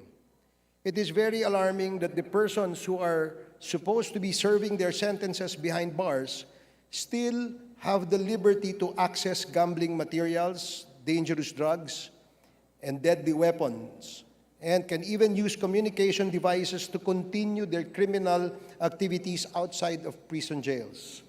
The situation that we have right now in our correctional institution runs counter to very foundations of our criminal justice system that mandates punishment, reformation, and or rehabilitation of offenders for their crimes. This sinister activity of contraband smuggling in prison, if not properly addressed, will not only undermine the safety and security of our penal facilities, but also the public in general. As such, this bill, House Bill number 9153, aims to put an end to these shenanigans by mandating all government agencies and local government units that operate and maintain any correctional, custodial, or detention facility to establish and implement a Contraband Detection and Control System, or the CDCS, to prevent the entry and proliferation of contraband inside such facilities. It also mandates that all persons entering a correctional, custodial, or detention facility must register and provide valid proof of identity before they are allowed entry. The bill defines contraband as any object that is prohibited by law. Rules or regulations to be obtained or possessed inside correctional, custodial, and detention facilities, or such object that could endanger the safety or security of persons inside such facilities or to the public. This definition specifically includes ammunitions, firearms, and other weapons defined under the Comprehensive Firearms and Ammunition Regulation Act, or Republic Act 10591.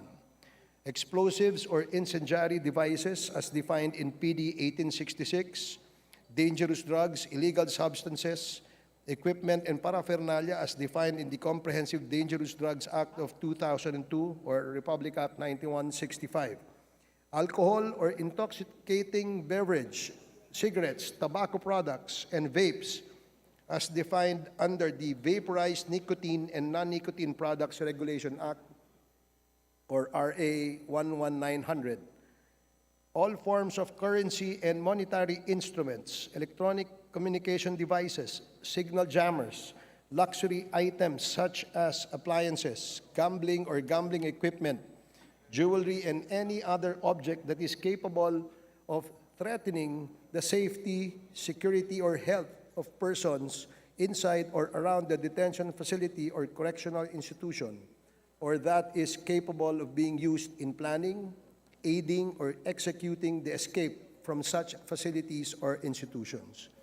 The bill covers all correctional facilities operated and managed by the Bureau of Corrections, custodial facilities and detention facilities operated and managed by the provincial governments, Bureau of Jail Management and Penology, Philippine National Police, National Bureau of Investigation, and other facilities used to detain or hold persons deprived of liberty. Likewise, this bill seeks to penalize the illegal entry of contraband and unauthorized persons inside such facilities with penalties ranging from 6 years and 1 day up to 20 years and a fine ranging from 1 million pesos up to 10 million pesos. Finally, to wipe out graft and corruption inside the correctional institutions, public officials, jail authorities, and employees who shall violate any provision of this bill shall, in addition to the penalties of fine and imprisonment, shall also be penalized with perpetual absolute disqualification from holding public office and forfeiture of all retirement benefits and accrued leave credits. Mr. Speaker, dear colleagues, this bill is necessary in order for our government agencies to impose the appropriate penalties for persons and syndicates who continue to commit illegal activities inside correctional, detention, and custodial facilities, especially convicted drug lords and hardened criminals who use these facilities as their own protected kingdom for criminal activities even while incarcerated. For this reason, Mr. Speaker, dear colleagues, I am earnestly seeking the immediate approval of this bill. Thank you, Mr. Speaker. Thank you. Daghang salamat. Majority Leader. Mr. Speaker, there being no member who wishes to interpret the sponsor, I move that we close the period of sponsorship and debates. Is there any objection? Chair hears none. The period of sponsorship and debate is hereby terminated. Majority Leader. Mr. Speaker, I move that we now open the period of amendments. Is there any objection? Chair hears none. Motion is approved. Majority Leader. Mr. Speaker, there being no committee nor individual amendments, I move that we close the period of amendments. Is there any objection? Chair hears none. The period of amendments is hereby terminated. Majority Leader. Mr. Speaker, I move that we vote on second reading, House Bill number 9153.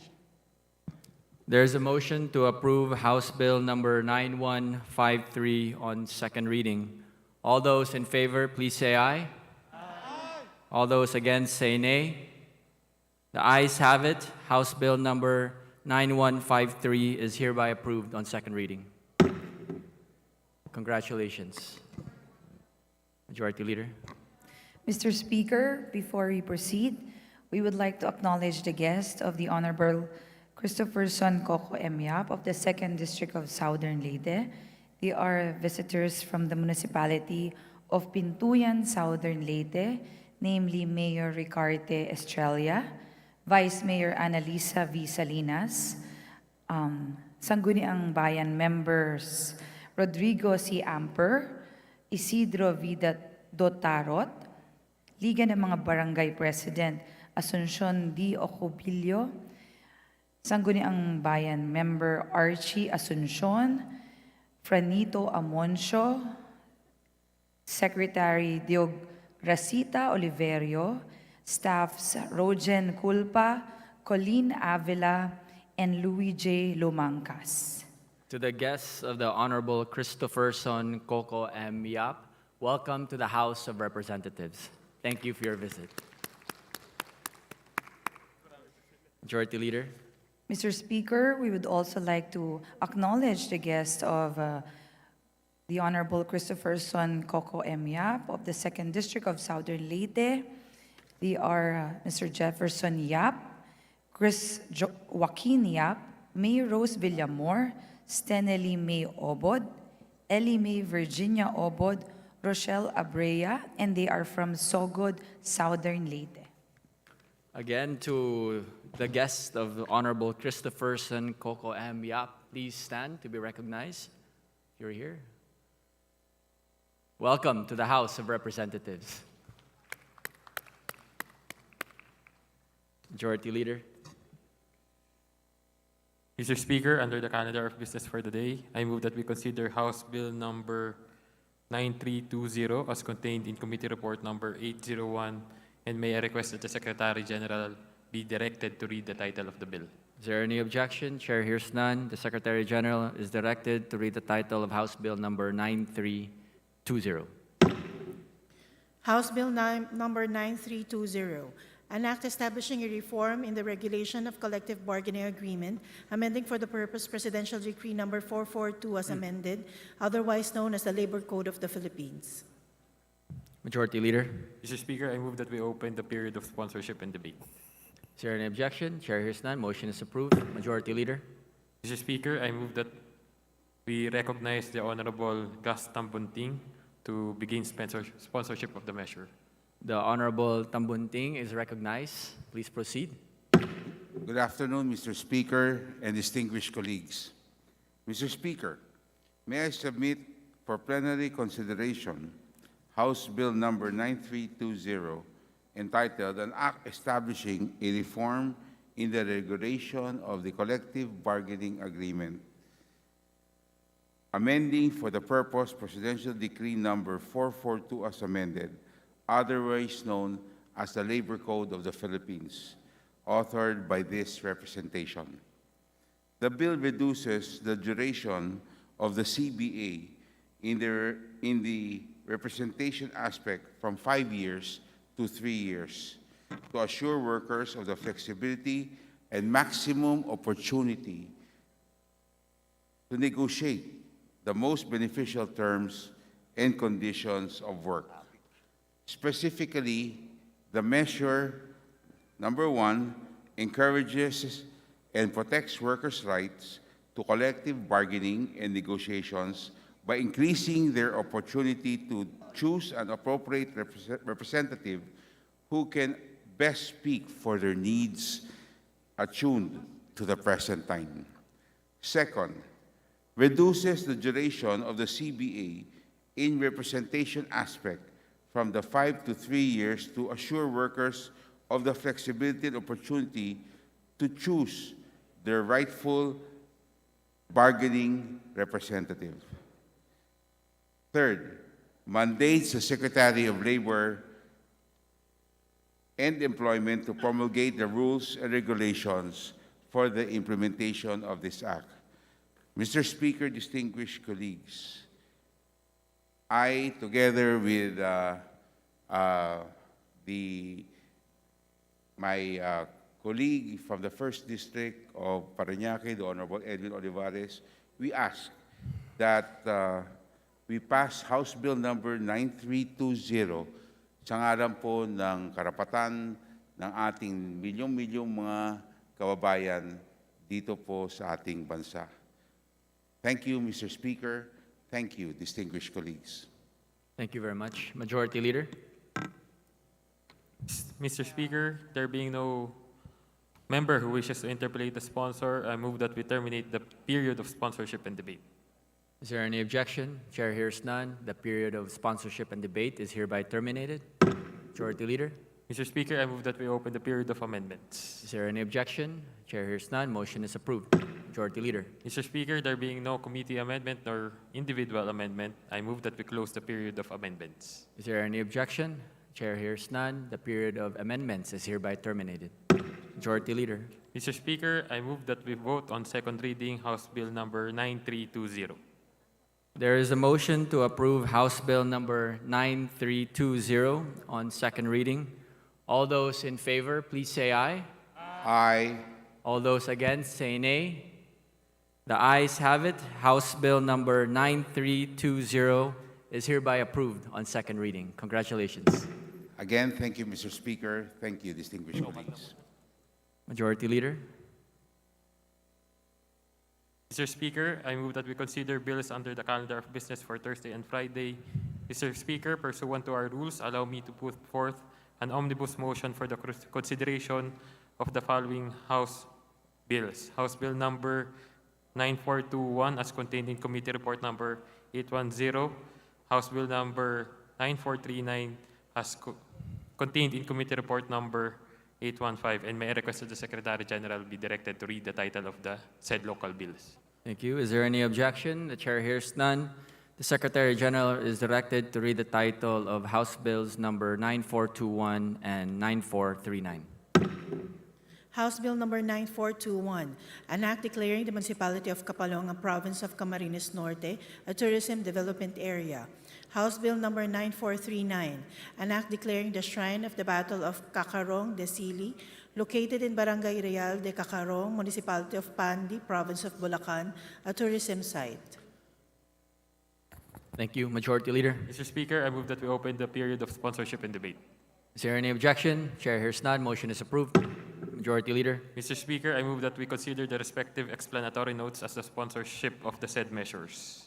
Is there any objection? Chair hears none. Motion is approved. Majority Leader. Mr. Speaker, there being no member who wishes to interpolate on the said local bills, I'll move that we terminate the period of sponsorship and debate.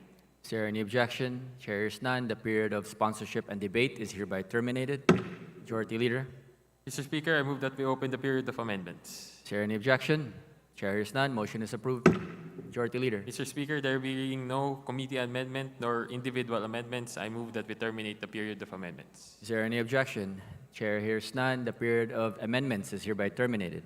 Majority Leader. Mr. Speaker, I move that we vote on second reading the following House bills. House Bill number 9421 and House Bill number 9439. There is a motion to approve House Bills number 9421 and 9439 on second reading. All those in favor, please say aye. Aye. All those against, say nay. The ayes have it. House Bills number 9421 and 9439 is hereby approved on second reading. Majority Leader. Mr. Speaker, under the business for the day, I move that we consider House Bill number 1258 under Committee Report number 745 and that the Secretary General be directed to read the said House resolution. So moved. Is there any objection? Chair hears none. The Secretary General is directed to read the title of House Resolution 1258. House Resolution 1258, resolution congratulating Filipino boxer Marlon Tapales and commending him for winning the World Boxing Association International Boxing Federation Super Bantamweight Championship held in San Antonio, Texas, USA on April 9, 2023. Majority Leader. Mr. Speaker, I move for the adoption of House Bill number 1252. House Resolution number 1258. There is a motion to adopt House Resolution 1258. All those in favor, please say aye. Aye. All those against, say nay. House Resolution number 1258 is hereby adopted. Majority Leader. Mr. Speaker, I move for the consideration of House Resolution number 1259 under Committee Report number 747, and that the Secretary General be directed to read the title of the said resolution. Is there any objection? Chair hears none. The Secretary General is directed to read the title of House Resolution 1259. House Resolution 1259, resolution congratulating Filipino youth athlete Celine Marie A. Abalos and commending her for winning the gold medal at the 2023 Australian Masters U.S. Kids Golf Tournament held in Hunter Valley, Sydney, Australia on April 17 to 18, 2023. Majority Leader. Mr. Speaker, I move for the adoption of House Resolution number 1259. There is a motion to adopt House Resolution 1259. All those in favor, please say aye. Aye. All those against, say nay. The ayes have it. House Resolution number 1259 is hereby adopted. Majority Leader. Mr. Speaker, I move that we consider House Resolution number 1287 under Committee Report number 755, and may we request the Secretary General to read the title of the said resolution. Is there any objection? Chair hears none. The Secretary General is directed to read the title of House Resolution 1287. House Resolution 1287, resolution congratulating the members of the Philippine squash team and commending them for winning the 2 gold medals in the 23rd International Jumbo Double Squash Tournament for the President's Cup held at the Tanglin Club, Singapore on February 16 to 19, 2023. Majority Leader. Mr. Speaker, I move for the adoption of House Resolution number 1287. There is a motion to adopt House Resolution 1287. All those in favor, please say aye. All those against say nay. The ayes have it. House Resolution number 1287 is hereby adopted. Majority Leader. Mr. Speaker, I move for the consideration of House Resolution number 1288, contained in Committee Report number 756, and request that the Secretary General be directed to read the title of the said resolution. Is there any objection? Chair hears none. The Secretary General is directed to read the title of House Resolution 1288. House Resolution 1288, resolution congratulating and commending the members of the Philippine National Rowing Team for winning 4 medals in the 2023 World Rowing Indoor Championships held in Toronto, Canada on February 25 to 26, 2023. Majority Leader. Mr. Speaker, I move for the adoption of House Resolution number 1288. There is a motion to adopt House Resolution number 1288. All those in favor, please say aye. Aye. All those against say nay. The ayes have it. House Resolution number 1288 is hereby adopted. Majority Leader. Mr. Speaker, I move for the consideration of House Resolution number 1294, contained in Committee Report number 758, and that the Secretary General be directed to read the title of the said resolution. Is there any objection? Chair hears none. The Secretary General is directed to read the title of House Resolution 1294. House Resolution 1294, resolution congratulating Filipino surfer Rogelio J.R. Esquivel Jr. and commending him for emerging as the champion in the World Surf League La Union International Pro Longboard Qualifying Series held in Orbistondo Beach, San Juan, La Union on January 20 to 26, 2023. Majority Leader. Mr. Speaker, I move for the adoption of House Resolution number 1294. There is a motion to adopt House Resolution 1294. All those in favor, please say aye. Aye. All those against say nay. The ayes have it. House Resolution number 1294 is hereby adopted. Majority Leader. Mr. Speaker, I move for the consideration of House Resolution number 1303 under Committee Report number 768, and that the Secretary General be directed to read the title of the said resolution. Is there any objection? Chair hears none. The Secretary General is directed to read the title of House Resolution 1303. House Resolution 1303, resolution congratulating the members of Philippine Pencak Silat Team and commending them for winning 10 medals in the 2023 Sarawak Premier International Silat Championships held in Kuching, Sarawak, Malaysia on February 27 to March 5, 2023. Majority Leader. Mr. Speaker, I move for the adoption of House Resolution 1303. There is a motion to adopt House Resolution number 1303. All those in favor, please say aye. Aye. All those against say nay. The ayes have it. House Resolution number 1303 is hereby adopted. Majority Leader. Mr. Speaker, I move that we consider House Resolution number 1304 as contained in Committee Report number 769, and may I request that the Secretary General be directed to read the title of the said resolution. Is there any objection? Chair hears none. The Secretary General is directed to read the title of House Resolution number 1304. House Resolution 1304, resolution congratulating and commending the members of the Philippine Lawn Bowls team for winning 3 gold and 2 bronze medals in the 14th Asian Lawn Bowls Championship held in Ipoh, Malaysia on February 17 to 23, 2023. Majority Leader. Mr. Speaker, I move that we adopt House Resolution number 1304. There is a motion to adopt House Resolution number 1304. All those in favor, please say aye. Aye. All those against say nay. The ayes have it. House Resolution number 1304 is hereby adopted. Majority Leader. Mr. Speaker, I move that we consider House Resolution number 1316 as contained in Committee Report number 771, and may I request that the Secretary General be directed to read the title of the said resolution. Is there any objection? Chair hears none. The Secretary General is directed to read the title of House Resolution 1316. House Resolution 1316, resolution congratulating Filipino gymnast Carlos Edriel Yulo and commending him for winning medals in the 2023 Federación Internacional de Gimnastic Artistic Gymnastics World Cup Series held in Doha, Qatar on March 1 to 4, 2023, and in Baku, Azerbaijan on March 9 to 12, 2023. Majority Leader.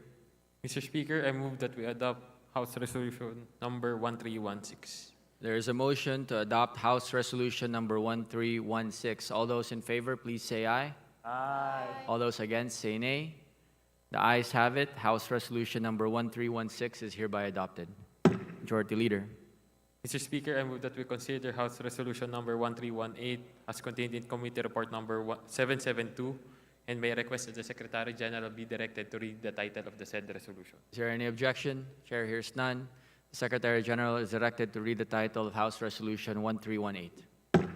House Resolution 1318, Resolution congratulating the Pinabuhay sa Tao ang Kwento at Sining Youth Organization of the Municipality of Alabat, Province of Quezon, and commending it for being one of the recipients of the 20th 10 Accomplished Youth Organization Awards for its invaluable contribution to nation building. Majority Leader. Mr. Speaker, I move that we adopt House Resolution number 1318. There is a motion to adopt House Resolution number 1318. All those in favor, please say aye. Aye. All those against, say nay. The ayes have it. House Resolution number 1318 is hereby adopted. Majority Leader. Mr. Speaker, I move that we consider House Resolution number 1417 as contained in Committee Report number 811, and may I request that the Secretary General be directed to read the title of the said resolution. Is there any objection? Chair hears none. The Secretary General is directed to read the title of House Resolution 1417. House Resolution 1417, Resolution congratulating Filipino Olympian boxer Charlie Coronel Suarez and commending him for emerging as the world boxing champion of 4 international boxing titles in a boxing match held in Sydney, New South Wales, Australia on March 15, 2023. Majority Leader. Mr. Speaker, I move for the adoption of House Resolution 1417. There is a motion to adopt House Resolution number 1417. All those in favor, please say aye. Aye. All those against, say nay.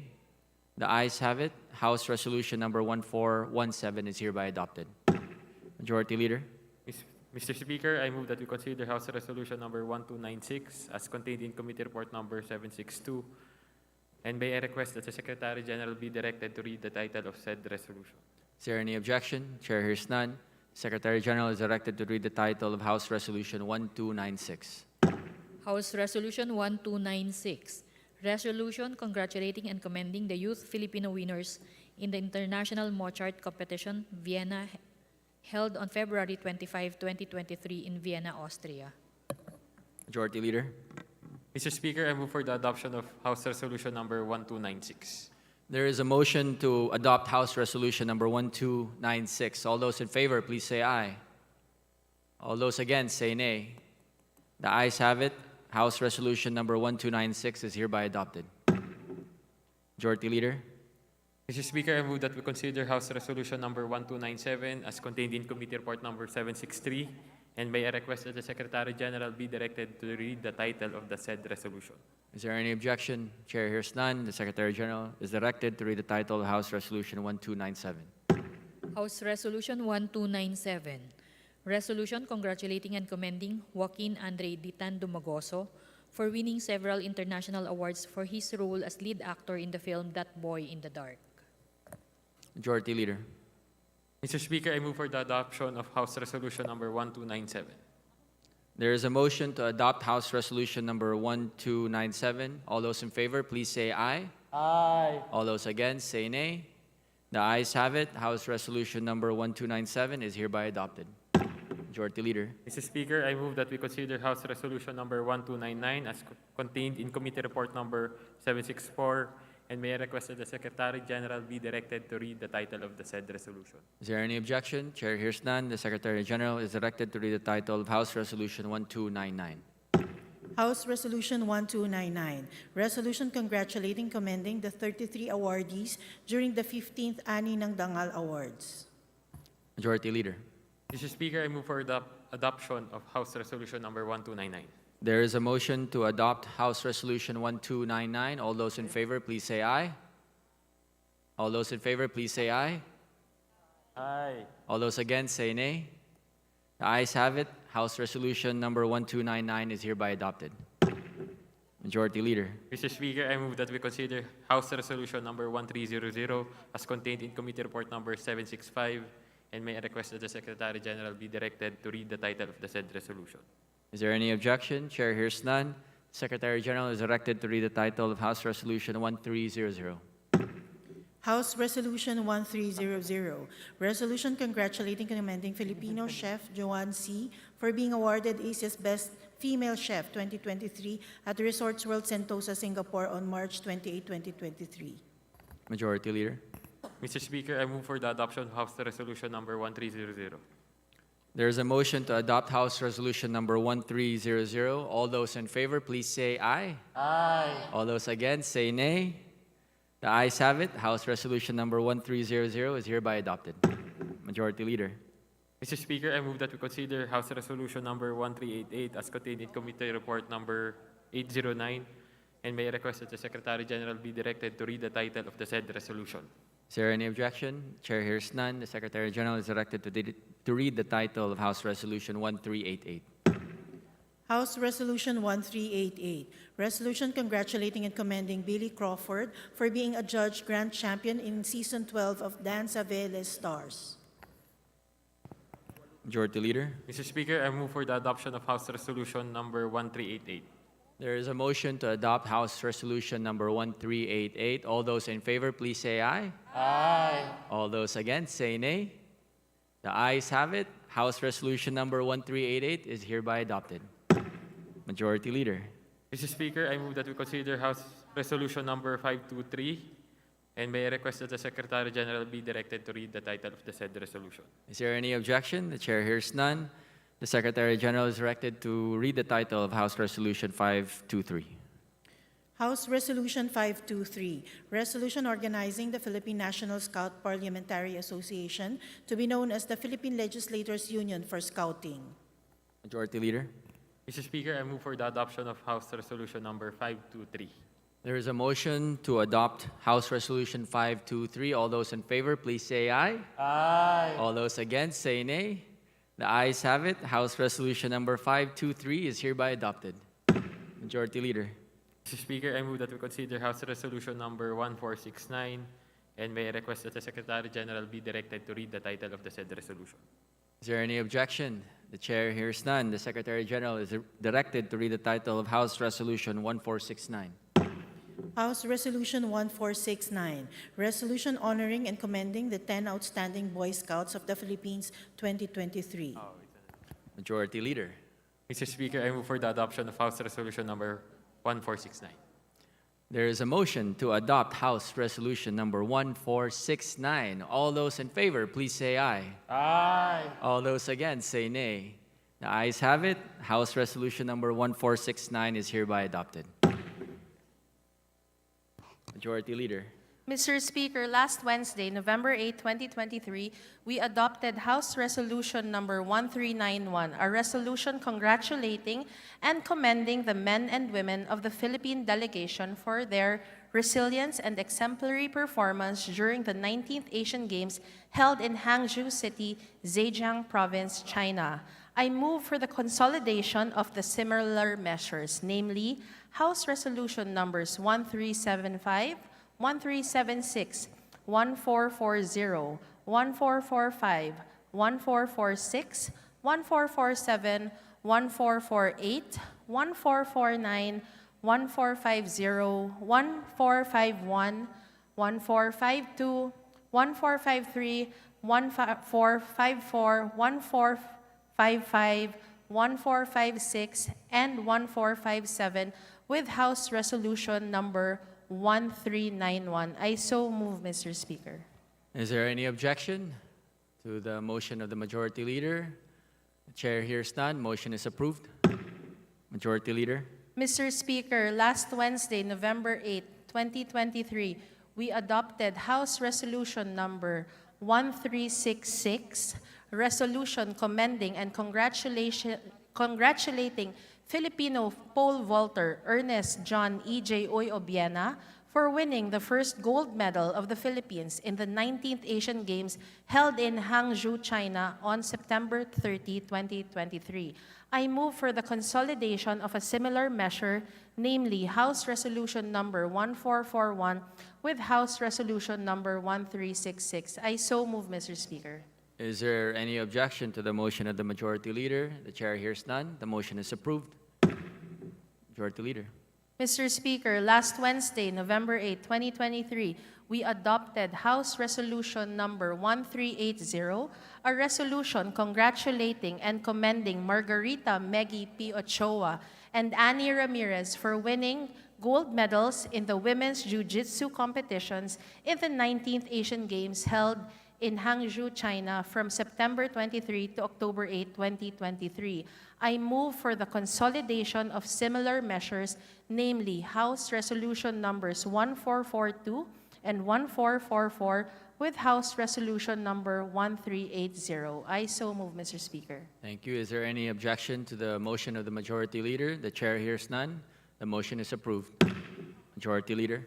Mr. Speaker, I move for the change of referral of the privileged speech delivered by Representative Franz L. Castro on November 8, 2023, from the Committees on Justice and Public Order and Safety to the Committee on Justice. Is there any objection? Chair hears none. Motion is approved. Majority Leader. Mr. Speaker, I move to include additional co-authors to House Bill numbers 9347, 9430, and 9447, and House Resolution numbers 523, 1258, 1259, 1287, 1288, 1294, 1296, 1297, 1299, 1300, 1303, 1304, 1316, 1318, 1388, 1417, and 1469 as contained in the list to be submitted by the Committee on Rules. Is there any objection to the motion of the Majority Leader? The Chair hears none. The motion is approved. Majority Leader. Mr. Speaker, upon request of the Committee on Appropriations, I move to recommit House Bill number 9513 as contained in Committee Report number 856 to the Committee on Appropriations. Is there any objection? The Chair hears none. Motion is approved. Majority Leader. Mr. Speaker, I move that we adjourn session until 3 p.m. of November 20, 2023. So move. Is there any objection? Chair hears none. Session is adjourned until 3 p.m. November 20. Mr. Speaker.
Para pag